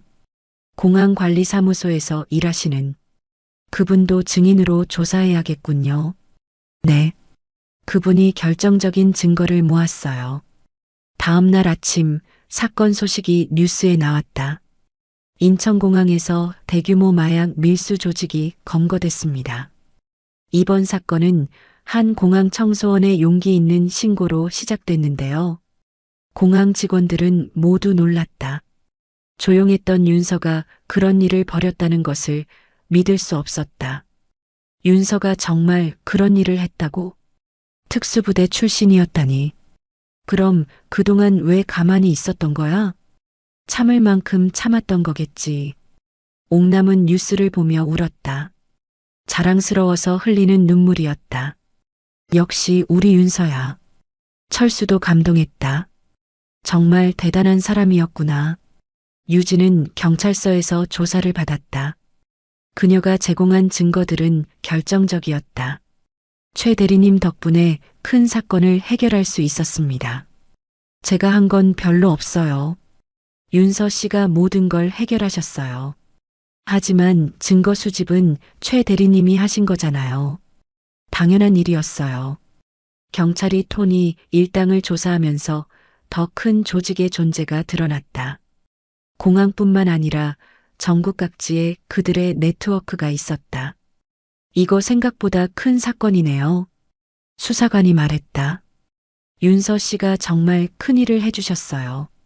며칠 후 윤서는 경찰서에서 정식 조사를 받았다.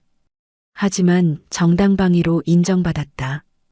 윤서 씨, 혹시 우리와 함께 일할 생각 없으세요? 수사관이 제안했다. 무슨 말씀이세요? 특수수사팀에서 민간 자문관으로 일하시는 거예요. 생각해 보겠어요. 특수부대 출신의 실전 경험까지 있으시니까 정말 도움이 될 것 같아요. 윤서는 그 제안을 진지하게 고려했다. 한편 토니는 구치소에서 분노에 떨고 있었다. 이 모든 게 그 여자 때문이야. 보스, 이제 어떻게 하죠? 아직 끝나지 않았어. 우리 조직은 생각보다 크다고. 하지만 한국에서는 더 이상. 한국이 전부가 아니야. 토니의 눈에는 아직도 복수심이 불타고 있었다. 하지만 그것도 오래가지 못했다. 며칠 후 토니는 다른 죄수들에게 공격당해 중상을 입었다. 감옥에서도 그의 죄목은 용서받지 못할 것이었다. 일주일 후 마리아가 공항에 복귀했다. 그녀의 상처는 거의 다 나았다. 윤서, 마리아가 윤서를 보고 달려왔다. 정말 고마워요. 제 복수까지 해주셨네요. 복수가 아니에요. 정이었어요. 같은 거예요. 마리아가 윤서를 꼭 안았다. 이제 더 이상 무서워하지 않아도 되겠어요. 네. 그들은 다시는 여기 오지 못할 거예요. 옥남도 윤서에게 다가왔다. 윤서야, 정말 자랑스러워. 반장님, 너 덕분에 나도 용기를 냈어. 무슨 말씀이세요? 딸한테 전화했어. 오랫동안 연락 못했었는데. 옥남의 얼굴에 환한 미소가 떠올랐다. 다음 주에 만날 거야. 오랜만에. 정말 잘 됐어요. 너 때문이야. 내가 보여준 용기 덕분에 나도 할 수 있게 됐어. 철수도 변했다. 그는 이제 더욱 적극적으로 부정한 일들을 신고했다. 윤서 씨 보고 많이 배웠어요. 뭘 배우셨어요? 참기만 하는 게 능사가 아니라는 걸요. 철수 씨도 충분히 용기 있으셨어요. 아니에요. 저는 항상 가족 핑계만 댔거든요. 철수가 고개를 숙였다. 하지만 이제는 알겠어요. 정말 가족을 위하는 길이 뭔지. 유진도 큰 변화를 겪었다. 그녀는 경찰의 수사에 적극 협조했고 다른 부정한 일들도 모두 신고했다. 윤서 씨, 저도 이제 떳떳하게 일할 수 있을 것 같아요. 원래 떳떳한 사람이셨어요. 아니에요. 저는 겁쟁이였어요. 용기를 낸 것만으로도 충분해요. 며칠 후 공항에서 작은 시상식이 열렸다.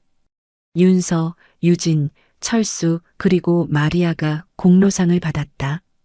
이번 사건 해결에 큰 공로를 세운 분들입니다. 공항공사 사장이 직접 상을 수여했다. 특히 한윤서 씨의 용기 있는 행동이 없었다면 이런 결과를 얻을 수 없었을 것입니다. 박수가 터져 나왔다. 윤서는 무대에 서서 동료들을 바라봤다. 모두들 자랑스러운 표정이었다. 감사합니다. 윤서가 마이크 앞에 섰다. 하지만 저 혼자 한 일이 아닙니다. 옥남 반장님의 격려, 철수 경비님의 협조, 유진 씨의 용기, 그리고 마리아의 신뢰가 있었기에 가능한 일이었습니다. 무엇보다 더 이상 참지 않겠다고 결심한 우리 모두의 의지가 있었기에 가능했습니다. 또다시 박수가 터져 나왔다. 시상식이 끝난 후 상훈이 윤서를 찾아왔다. 윤서야. 상훈아, 어떻게 여기까지? 뉴스 봤어. 정말 대단하던데? 그냥 해야 할 일을 한 거야. 그래도 대단해. 혼자서 8명을 훈련받은 대로 한 거야. 상훈이 진지한 표정이 되었다. 윤서야, 복귀 생각 아직도 있어? 조금 더 있다가 여기 일들을 정리하고. 알겠어. 언제든 환영이야. 고마워. 며칠 후 윤서는 정말로 특수수사팀의 민간 자문관 제의를 받아들였다. 하지만 공항에서의 일도 계속하기로 했다. 반반씩 하는 거예요. 윤서가 옥남에게 설명했다. 특수수사팀에서는 주 이틀, 여기서는 주 3일. 좋아. 그럼 계속 볼 수 있겠네. 네. 반장님을 어떻게 두고 가겠어요? 옥남이 울컥했다. 고마워, 윤서야. 6개월 후 윤서의 삶은 완전히 바뀌어 있었다. 그녀는 이제 공항 보안 자문관과 특수수사팀 자문관을 겸하고 있었다. 윤서 자문관님, 후배 경찰관이 불렀다. 네. 오늘 공항 순찰 어떠세요? 좋아요. 가야죠. 윤서가 일어나며 웃었다. 우리가 지켜야 할 사람들이 있으니까요. 그녀는 공항 복도를 걸었다. 예전과 같은 복도였지만 이제는 완전히 달랐다. 더 이상 고개를 숙이지 않았다. 더 이상 참지 않았다. 옥남이 청소를 하면서 윤서를 보고 손을 흔들었다. 윤서도 환하게 웃으며 손을 흔들어 대답했다. 반장님, 딸분과는 어떠세요? 좋아. 이번 주말에 또 만날 거야. 다행이에요. 너 덕분이야. 철수가 경비 순찰을 하며 윤서와 함께 걸었다. 요즘 공항이 정말 평화로워졌어요. 다들 노력한 결과죠. 윤서 씨가 제일 큰 역할 하셨어요. 우리 모두가 함께 한 거예요. 유진도 사무실에서 나와 윤서와 인사했다. 오늘은 어디 순찰 가세요? 화물 터미널이요. 그곳이 가장 중요하니까요. 맞아요. 그곳이 시작이었죠. 세 사람은 화물 터미널로 향했다. 그곳에는 평화가 흘렀다. 더 이상 두려움도 협박도 없었다. 마리아도 그들과 함께 걸었다. 그녀는 이제 완전히 회복되었고 오히려 전보다 더 당당해져 있었다. 윤서, 저 필리핀에 다녀왔어요. 정말요? 어떠셨어요? 애들이 많이 컸더라고요. 그리고 마리아가 웃었다. 윤서 이야기를 해줬어요. 엄마를 구해준 영웅이라고. 영웅은 아니에요. 영웅이에요. 우리 모두의. 윤서는 예전 자신이 청소했던 자리에 잠시 멈춰섰다. 후회하지 않아요? 유진이 물었다. 뭐요? 청소일이요. 윤서가 미소를 지었다. 후회하지 않아요. 오히려 감사해요. 여기서 진짜 소중한 것들을 배웠거든요. 그게 뭐죠? 함께하는 것의 가치. 그리고 끝까지 포기하지 않는 것의 의미. 그리고 진짜 용기가 뭔지도 배웠어요. 윤서가 동료들을 바라봤다. 진짜 용기는 혼자 하는 게 아니에요. 함께 하는 거예요. 그날 저녁 공항 라운지에서 작은 모임이 열렸다. 윤서와 동료들의 정기 모임이었다. 건배. 모든 사람들이 음료수를 들어 올렸다. 우리의 우정에 건배. 윤서는 그들을 바라보며 진심으로 웃었다. 이곳에서 진정한 동료들을 만났다. 진정한 가족을 만났다. 어때? 이제 기분이? 옥남이 윤서에게 물었다. 최고예요. 그럼 됐어. 옥남이 환하게 웃었다. 조용한 구역의 사자들이 드디어 진짜 목소리를 찾았네. 윤서도 웃었다. 이제 아무도 우리를 무시할 수 없어요. 맞아. 우리도 사람이니까. 철수가 끼어들었다. 그런데 윤서 씨, 앞으로 계획은 어떻게 되세요? 계속 여기서 일할 거예요. 그리고 필요하면 특수수사팀도 도울 거고요. 좋은 선택이에요. 유진이 말했다. 윤서 씨 같은 분이 있어야 우리도 안심이 돼요. 우리 모두가 함께하면 무서울 게 없어요. 그날 밤 윤서는 집으로 돌아가는 길에 어머니에게 전화를 걸었다. 어머니, 저예요. 윤서야, 뉴스 봤다. 정말 자랑스럽더라. 고마워요. 힘들지 않았니? 처음엔 힘들었어요. 하지만 이제는 괜찮아요. 좋은 사람들 만났구나. 네. 정말 좋은 사람들이에요. 그럼 됐다. 우리 딸이 행복하면 그걸로 좋게. 윤서의 눈에 눈물이 맺혔다. 어머니 사랑해요. 나도 사랑한다. 우리 딸. 전화를 끊은 윤서는 하늘을 올려다봤다. 별들이 반짝이고 있었다. 이제 진짜 시작이야. 그녀가 중얼거렸다. 몇 달 후 윤서는 새로운 프로젝트를 시작했다. 공항 직원들의 안전을 위한 교육 프로그램이었다. 오늘은 위험 상황 대처법에 대해 배워보겠습니다. 윤서가 강의실에서 말했다. 여러분도 충분히 자신을 지킬 수 있어요. 청중들은 진지하게 들었다. 그들 중에는 새로 온 청소원들도 있었다. 가장 중요한 건 혼자 해결하려 하지 말라는 거예요. 윤서가 강조했다. 주변에 도움을 요청하세요. 그리고 절대 포기하지 마세요. 질문 있으세요? 한 청소원이 손을 들었다. 윤서 씨는 어떻게 그런 용기를 낼 수 있었어요? 용기가 아니었어요. 윤서가 대답했다. 그냥 더 이상 참을 수 없었던 거예요. 그리고 지켜야 할 사람들이 있었거든요. 윤서가 옥남을 바라봤다. 옥남도 웃으며 고개를 끄덕였다. 강의가 끝난 후 윤서는 새로운 청소원에게 다가갔다. 힘들면 언제든 말하세요. 그 청소원의 눈에 희망이 보였다. 1년 후 윤서의 이야기는 책으로 출간되었다. 제목은 조용한 구역의 사자들이었다. 출간 축하해요. 동료들이 모여 축하 파티를 열었다. 이 책으로 더 많은 사람들이 용기를 얻었으면 좋겠어요. 윤서가 말했다. 분명 그럴 거야. 옥남이 확신에 찬 목소리로 말했다. 너의 이야기는 특별하거든. 책의 첫 페이지에는 이런 문구가 적혀 있었다. 모든 조용한 영웅들에게 바칩니다. 여러분의 용기가 세상을 바꿉니다. 그리고 마지막 페이지에는 이런 말이 있었다.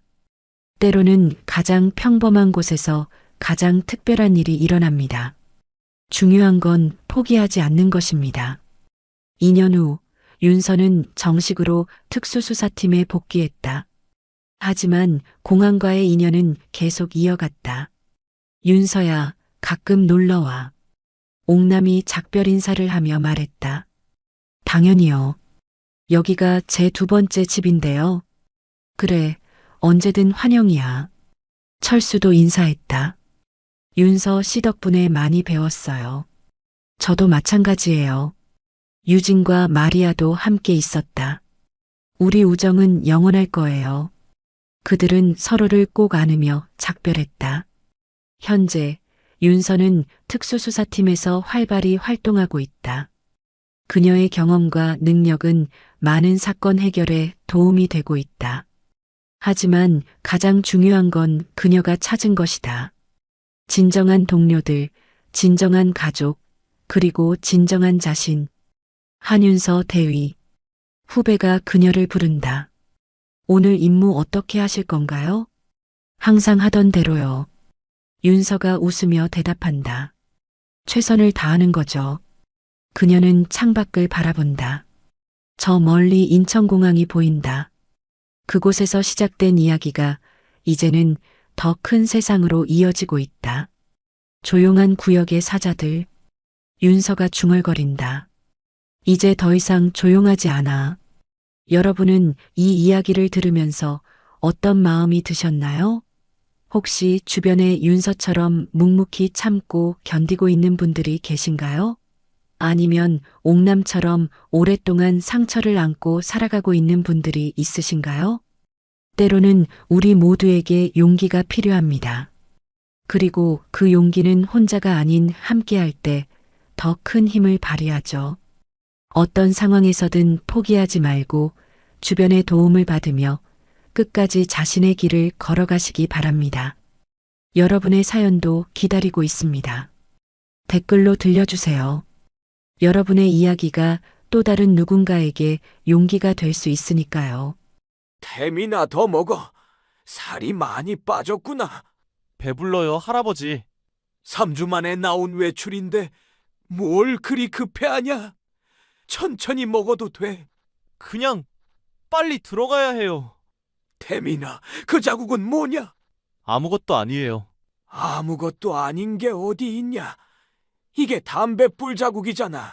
할아버지, 제발 묻지 마세요. 누가 그랬냐? 화장실 좀 다녀올게요. 잠시만요. 이야기 시작 전에 좋아요 한 번씩만 꼭 부탁드립니다. 여러분은 지금 무엇을 하며 듣고 있나요? 혹시 집에서 차 한 잔과 함께 듣고 계신가요? 아니면 산책을 하면서 듣고 계신 건가요? 댓글로 알려주세요. 여러분과 소통하고 싶어요. 이 이야기가 여러분의 하루의 작은 생각거리가 되길 바라며 태민이 화장실로 향하는 뒷모습을 바라보며 이철수의 마음속에는 손주와의 추억들이 파노라마처럼 스쳐 지나갔다. 7살 태민이 처음 이 집에 온 날이 떠올랐다. 아들과 며느리가 교통사고로 세상을 떠난 후 작은 가방 하나만 들고 온 아이. 그때 태민은 며칠 동안 한마디도 하지 않았다. 할아버지 군인이었어요? 처음 입을 연 것도 이철수의 군복 사진을 보고 나서였다. 응, 그랬단다. 멋있어요. 저도 커서 군인 될래요. 그때의 태민은 눈이 반짝반짝 빛났다. 할아버지를 닮고 싶어 했고 나라를 지키는 군인을 동경했다. 이철수는 그런 손주가 자랑스러웠다. 중학교 때는 태권도를 배우겠다고 했다. 할아버지처럼 강해지고 싶어요. 고등학교 때는 ROTC에 지원하겠다고 했다. 할아버지가 가르쳐준 대로 정의로운 군인이 될 거예요. 입대 전날 밤 태민은 이철수에게 말했다. 할아버지, 저 부끄럽지 않게 잘하고 올게요. 할아버지가 자랑스러워할 수 있는 군인이 될게요. 이랬던 태민이인데 이철수의 가슴 한편이 무너져 내렸다. 순수했던 소년이 3주 만에 이렇게 변해서 돌아올 줄 누가 알았겠는가. 태민이 화장실에서 돌아오기 전 이철수는 의자 아래에서 작은 종이 조각을 발견했다. 접힌 쪽지를 펼치는 순간 그의 손이 미세하게 떨리기 시작했다. 오늘 밤엔 말 안 들으면 물 뿌린다. 전기 충격기도 챙겨놔라. 박준혁. 이철수의 눈앞이 캄캄해졌다. 6.25 전쟁 때도 치열한 전투에서도 이런 분노는 느껴본 적이 없었다. 이것은 분노를 넘어선 무언가였다. 핏줄 깊숙한 곳에서 올라오는 살기였다. 태민이 돌아왔다. 얼굴은 더욱 창백해져 있었고 눈가에는 말할 수 없는 두려움이 서려 있었다. 할아버지, 이제 가봐야 해요. 태민아. 이철수는 쪽지를 주머니 깊숙이 밀어넣으며 손주를 바라봤다. 태민의 눈동자에는 어린 시절의 반짝임이 완전히 사라져 있었다. 언제든 전화해. 무슨 일이든. 네. 안녕히 계세요. 태민이 국밥집을 나서는 순간 이철수는 마음속으로 맹세했다. 이번만은 절대 침묵하지 않겠다고. 집으로 돌아온 이철수는 먼저 인터넷을 켰다. 78세의 나이에도 불구하고 그는 디지털 기기를 능숙하게 다뤘다. 태민이 가르쳐준 덕분이었다. 군대 가혹행위 병영문화군 인권. 검색 결과들이 화면을 가득 채웠다. 충격적인 기사들이 줄줄이 나타났다. 2023년 부대 이등병 극단적 선택. 전기 충격기 사용한 선임병들 실형. 군 인권센터 신고 급증. 이철수의 얼굴이 점점 굳어졌다. 이런 일들이 21세기에도 계속 벌어지고 있다는 사실에 경악했다. 그는 서재로 향했다. 먼지가 쌓인 책장에서 낡은 군인 수첩을 꺼냈다. 수십 년간 모아온 인맥들의 연락처가 빼곡히 적혀 있었다. 첫 번째 목표는 정보 수집이었다. 태민의 부대가 정확히 어디인지, 누가 중대장이고 대대장인지 알아야 했다. 전화를 걸기 전 이철수는 전략을 세웠다. 감정적으로 접근해서는 안 되었다. 냉철하고 체계적으로 하지만 강력하게 움직여야 했다. 첫 번째 전화는 인사사령부의 김준장에게였다. 김준장 나야. 아, 장군님. 안녕하십니까. 오랜만입니다. 급한 일로 연락한다. 사단 연대 대대 편제와 지휘관 현황을 알 수 있나? 물론입니다. 잠시만요. 몇 분 후 이철수는 태민의 부대 구조를 완벽히 파악했다. 중대장 이중희, 대대장 박중영, 연대장 김대령. 이제 두 번째 단계였다. 해당 부대의 최근 상황과 내부 분위기를 알아내는 것. 두 번째 전화를 걸기 전 이철수는 잠시 창밖을 바라보았다. 석양이 지고 있었다. 그 붉은 노을이 그를 1951년 겨울로 데려갔다. 그때 그도 20살 이등병이었다. 강원도 어느 산골 막사. 영하 20도를 밑도는 추위 속에서 그들은 떨고 있었다. 하지만 추위보다 더 매서운 것이 있었다. 선임들의 폭력이었다. 이철수, 나와. 조장이었던 김상사의 목소리가 지금도 귓가에 선명했다. 그때도 이유는 없었다. 그냥 화풀이였다. 스트레스 해소였다. 구타가 끝난 후 막사에서 함께 떨고 있던 전우가 있었다. 김병철. 고양이 같은 동갑내기 친구였다. 철수야, 이거 언제까지 참아야 하냐?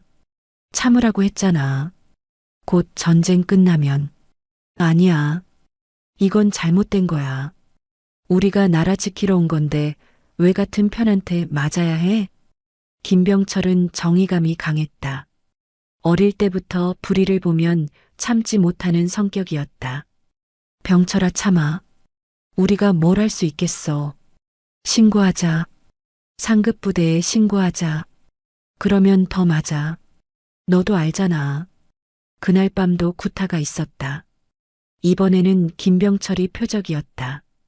이유는 생각이 많아 보인다는 것이었다.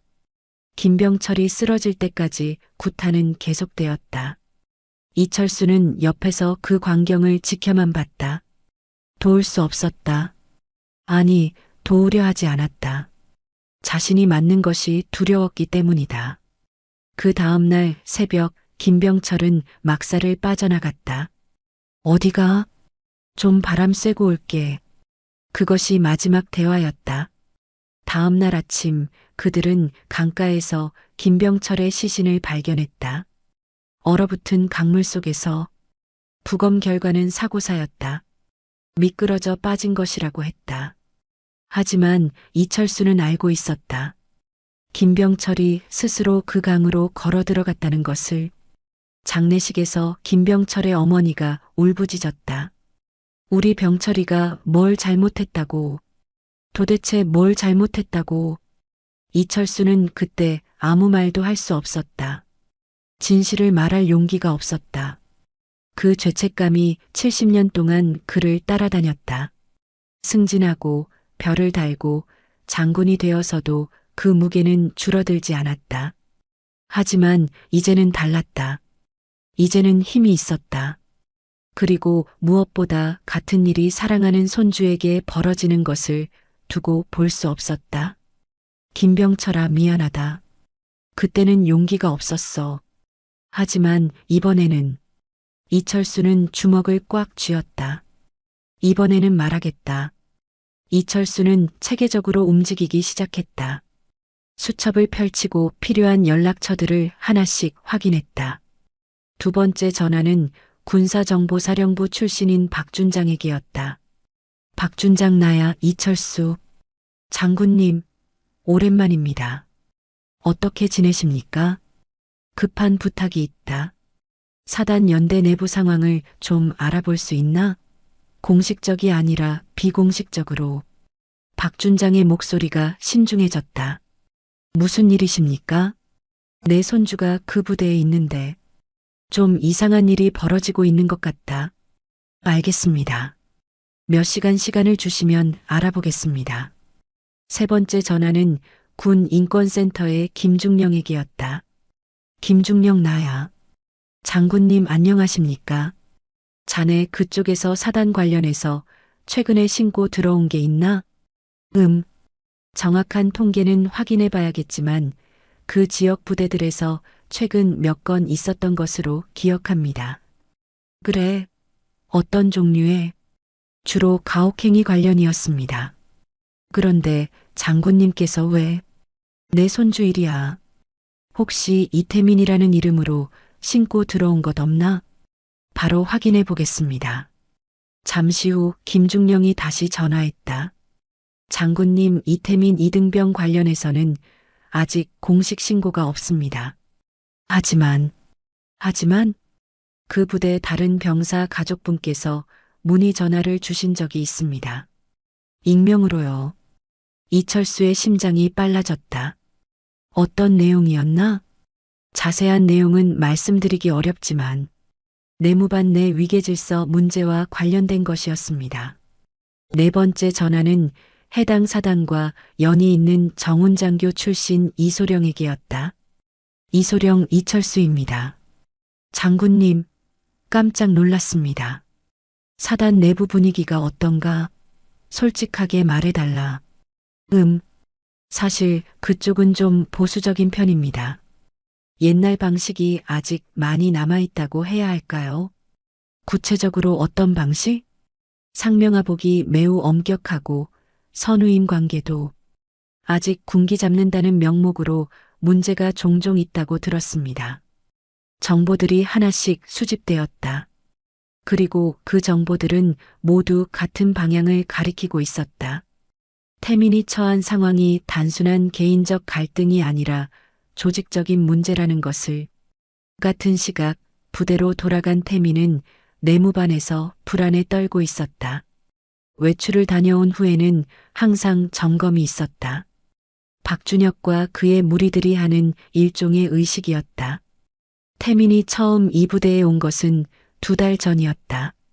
입대 첫날 그는 여전히 희망에 차 있었다. 이등병 이태민입니다. 그래, 새로 온 놈이구나. 잘 부탁한다. 박준혁 상병의 첫인상은 나쁘지 않았다. 오히려 친근해 보였다. 하지만 그것은 첫날뿐이었다. 둘째 날 밤 태민은 세면장으로 불려갔다. 야, 이등병. 어디서 왔어? 서울입니다. 서울? 그럼 도시놈이네. 도시놈들은 버릇이 없어. 죄송합니다. 뭐가 죄송해? 아직 잘못한 것도 없는데. 박준혁의 웃음소리가 세면장에 메아리 쳤다.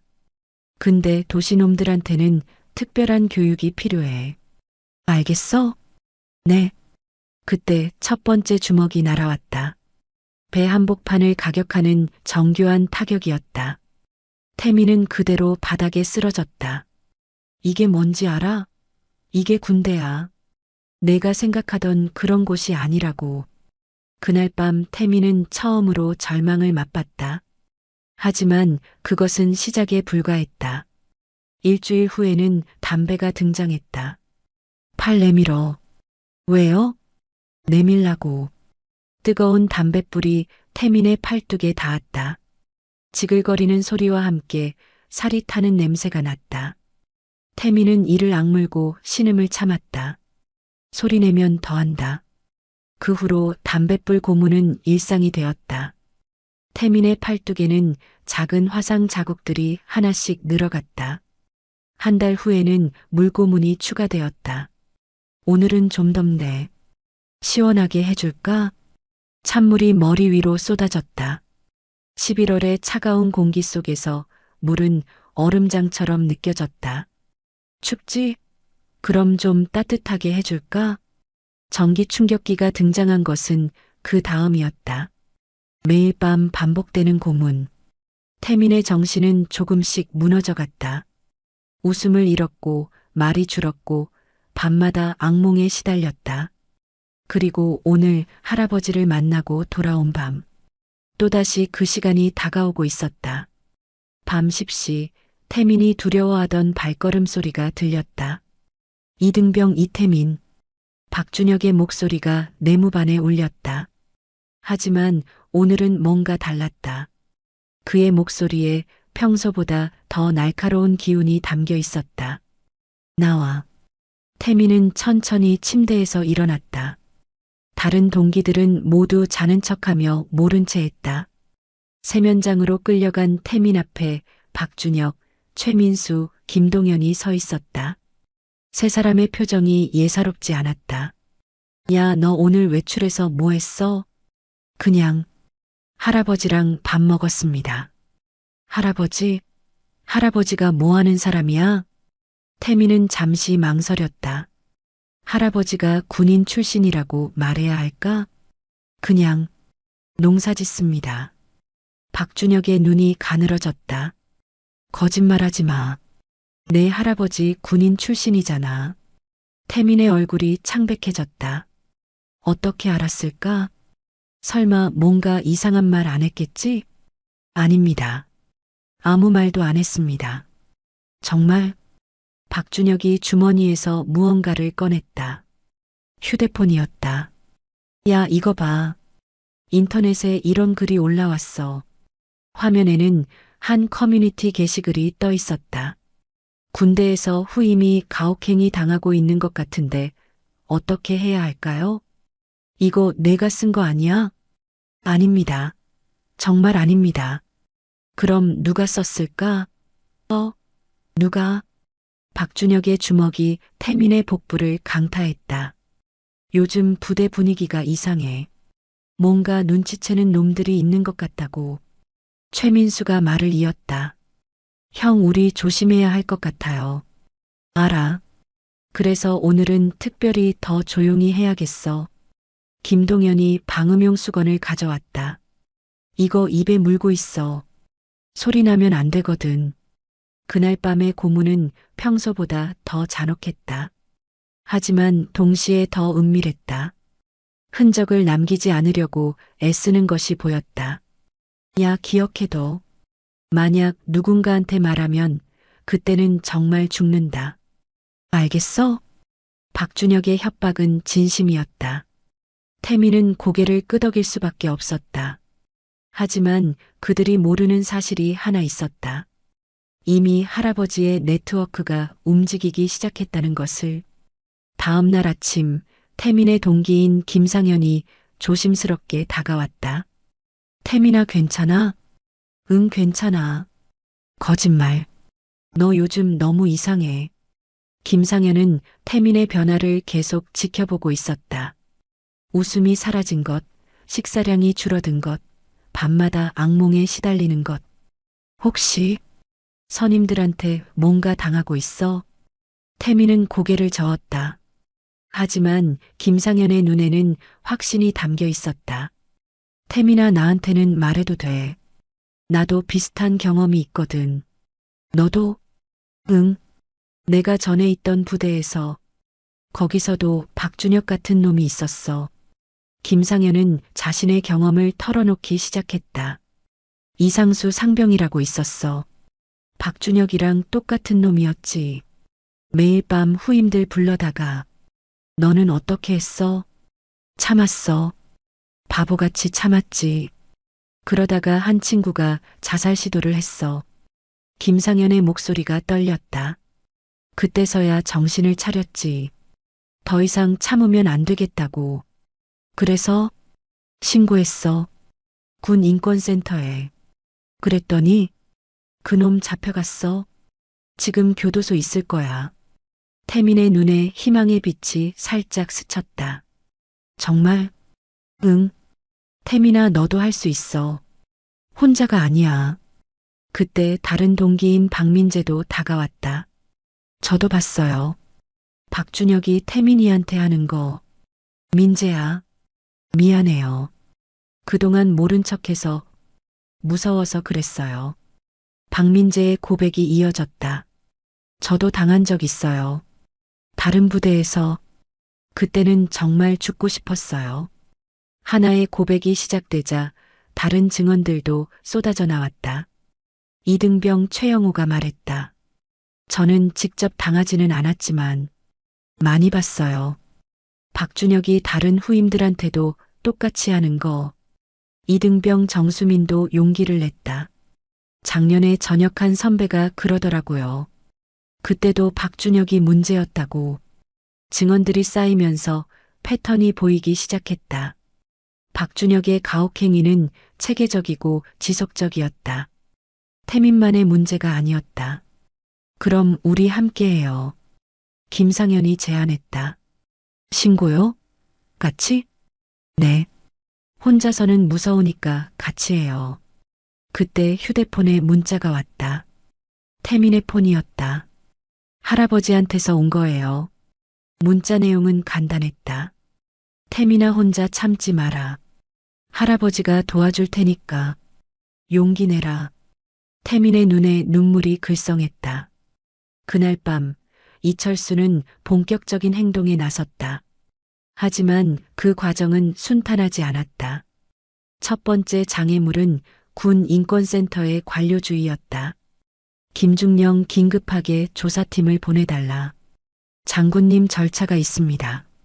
정식 신고서를 작성하시고. 절차? 지금 내 손주가 고문당하고 있는데 절차를 따지고 있어? 하지만 증거도 필요하고. 이철수의 목소리가 차갑게 변했다. 김중령 자네 지금 나를 시험하고 있나? 김중령의 목소리가 급히 바뀌었다. 아니습니다. 즉시 조치하겠습니다. 두 번째 장애물은 해당 부대의 은폐 시도였다. 대대장 박중령에게 직접 전화를 걸었다. 박중령 나 이철수 일세. 장군님, 갑자기 무슨 일로? 자네 부대에 이태민이라는 이등병이 있나? 네, 있습니다만. 그 병사에 대한 가혹행위 신고가 들어왔다. 박중령의 목소리가 당황스러워졌다. 그런 일은 절대 없습니다. 저희 부대는 모범 부대로. 박중령 나에게 거짓말하지 마라. 지금 당장 해당 병사들을 보호 조치하고 가해자들을 격리하라. 하지만 확실한 증거도 없이. 증거? 이게 증거다. 이철수는 쪽지 내용을 읽어주었다. 오늘 밤엔 말 안 들으면 물 뿌린다. 전기 충격기도 챙겨놔라. 박준혁? 이거면 충분한가? 박중령은 할 말을 잃었다. 세 번째 장애물은 시간이었다. 이미 밤 늦은 시간이었고 공식적인 조사는 다음 날이나 가능했다. 하지만 이철수는 기다릴 수 없었다. 오늘 밤에도 태민이 고통받을 것이 분명했기 때문이다. 국방부 장관실에 직접 전화를 걸었다. 각하 이철수입니다. 장군님, 이렇게 늦은 시간에 긴급 상황입니다. 지금 당장 사단의 특별감찰팀을 보내주십시오. 무슨 일입니까? 이철수는 상황을 간략하게 설명했다. 알겠습니다. 즉시 조치하겠습니다. 네 번째 장애물은 가장 예상치 못한 곳에서 나타났다. 태민 자신이었다. 태민에게 직접 전화를 걸었다. 태민아 할아버지야. 할아버지, 내일 특별감찰팀이 간다. 진실을 말해라. 할아버지, 무서워요. 뭐가 무서워? 보복이 무서워요. 더 심하게 당할 것 같아요. 이철수의 마음이 아팠다. 하지만 지금은 강해져야 할 때였다. 태민아 할아버지가 약속한다. 내가 다치지 않게 지켜줄 테니까 용기 내라. 정말요? 그래. 할아버지를 믿어라. 그 시각 가해자들의 내무반에서는 급박한 상황이 벌어지고 있었다. 박준혁, 최민수, 김동현은 뭔가 불길한 기운을 감지하고 있었다. 형 이상해요. 오늘 대대장이 우리를 계속 쳐다보는 것 같았어요. 최민수의 목소리에 불안감이 섞여 있었다. 설마 뭔가 들킨 건 아니겠죠? 김동현도 초조해했다. 박준혁은 침묵했다. 하지만 그의 머릿속은 복잡했다.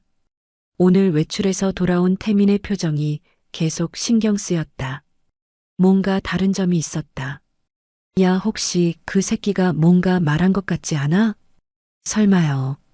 그럴 배짱도 없는 놈인데. 하지만 박준혁의 불안감은 점점 커지고 있었다. 지금까지 완벽하게 통제해왔다고 생각했는데 뭔가 균열이 생기고 있는 것 같았다. 형, 우리 좀 조심해야 할 것 같아요. 최민수가 다시 말했다. 뭘 조심해? 증거가 어디 있어? 박준혁의 목소리는 강했지만 내심 동요하고 있었다. 사실 박준혁도 처음부터 이런 사람은 아니었다. 그 역시 이등병 시절 비슷한 경험을 했다. 당시 선임이었던 정우식 상병에게 당했던 일들이 그를 지금의 모습으로 만들었다. 당했으면 당하게 하는 거야. 이게 군대야. 정우식의 말이 그의 철학이 되었다. 피해자에서 가해자로 변하는 것, 그것이 군대에서 살아남는 방법이라고 믿었다. 하지만 최근 들어 의문이 들기 시작했다. 태민을 괴롭힐 때마다 느끼는 이상한 감정. 쾌감이 아니라 공허함이었다. 특히 태민의 눈을 볼 때마다 과거의 자신이 떠올랐다. 무력하고 절망적이었던 이등병 시절의 자신. 형, 저는 좀 그만할까요? 김동현이 조심스럽게 말했다. 뭐, 갑자기 왜? 그냥, 좀 미안해져서요. 박준혁의 눈이 차갑게 변했다. 미안하다고? 지금까지 같이 해놓고 갑자기 미안하다고? 아니에요. 그런 게 아니라. 김동현, 너 정신 나간 거야? 지금 우리가 빠질 수 있는 상황인 줄 알아? 분위기가 급격히 험악해졌다. 동조자들 사이에 균열이 생기고 있었다. 형, 저도 사실 좀 무서워요. 최민수도 흔들리기 시작했다. 만약 걸리면 어떻게 돼요? 징역 살아야 해요? 박준혁은 혼자가 되어가고 있었다. 그동안 절대적으로 믿었던 동조자들이 하나씩 이탈하고 있었다. 너희들 지금 뭐 하는 거야? 그의 목소리에 절망이 섞여 들어갔다. 같이 시작한 일인데 혼자 책임지라고? 형, 그게 아니라. 닥쳐. 다들 닥쳐. 박준혁은 혼란스러웠다. 지금까지 자신이 해온 일들이 정당하다고 믿어왔는데 갑자기 모든 것이 흔들리고 있었다. 그날 밤 박준혁은 잠들 수 없었다. 태민의 얼굴이 계속 떠올랐다. 그리고 자신의 과거도. 내가 뭘 하고 있는 거지?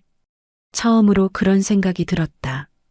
다음 날 오전 10시 부대 정문에 검은 승용차 3대가 연이어 도착했다. 부대 전체가 술렁이기 시작했다. 국방부 특별감찰팀입니다. 차에서 내린 김대령이 신분증을 제시했다. 함께 온 감찰관들의 표정이 매우 진지했다. 박준혁은 그 광경을 멀리서 지켜보며 심장이 미친 듯이 뛰는 것을 느꼈다. 설마 정말 들킨 건가? 대대장실에서는 긴급회의가 시작되었다. 대대장님, 연대대대 내부의 가혹행위 신고건에 대한 전면 조사를 실시하겠습니다. 박중령의 얼굴이 창백해졌다. 가혹행위라니. 저희 부대에서는 신고자는 매우 신뢰할 만한 인물이며 구체적인 증거도 확보되어 있습니다. 김대령은 쪽지 사본을 꺼내 보였다. 이것이 해당 가해자가 작성한 것으로 추정되는 협박 쪽지입니다. 박중령은 할 말을 잃었다.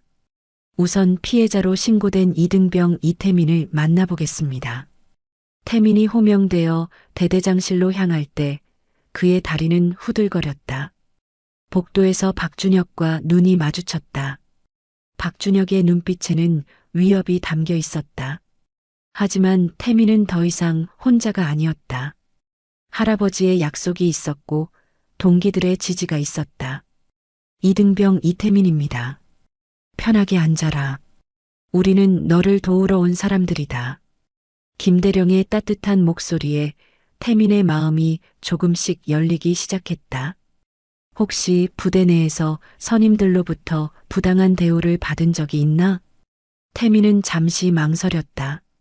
하지만 할아버지의 목소리가 떠올랐다. 용기 내라. 할아버지가 지켜줄 테니까. 믿습니다. 그 한마디가 모든 것의 시작이었다. 태민의 증언이 시작되자 감찰실은 숨막히는 정적에 휩싸였다. 박준혁 상병이 주동자입니다. 거의 매일 밤 저를 세면장으로 데려가서 태민은 손을 떨며 소매를 걷어 올렸다. 팔뚝에 담뱃불 자국들이 드러났다. 이건 언제 생긴 거냐? 지난주. 그리고 그저께. 김대령의 얼굴이 점점 굳어졌다. 다른 가해자들은 최민수 상병과 김동현 상병입니다. 태민은 전기 충격기 고문, 물고문, 그리고 지속적인 정신적 괴롭힘에 대해 상세히 증언했다. 왜 그동안 신고하지 않았나? 무서웠습니다. 더 심한 보복이. 이제 안전하다. 우리가 보호할 테니까 걱정하지 마라. 증언이 끝난 후 감찰팀은 즉시 현장 조사에 나섰다. 세면장에서 전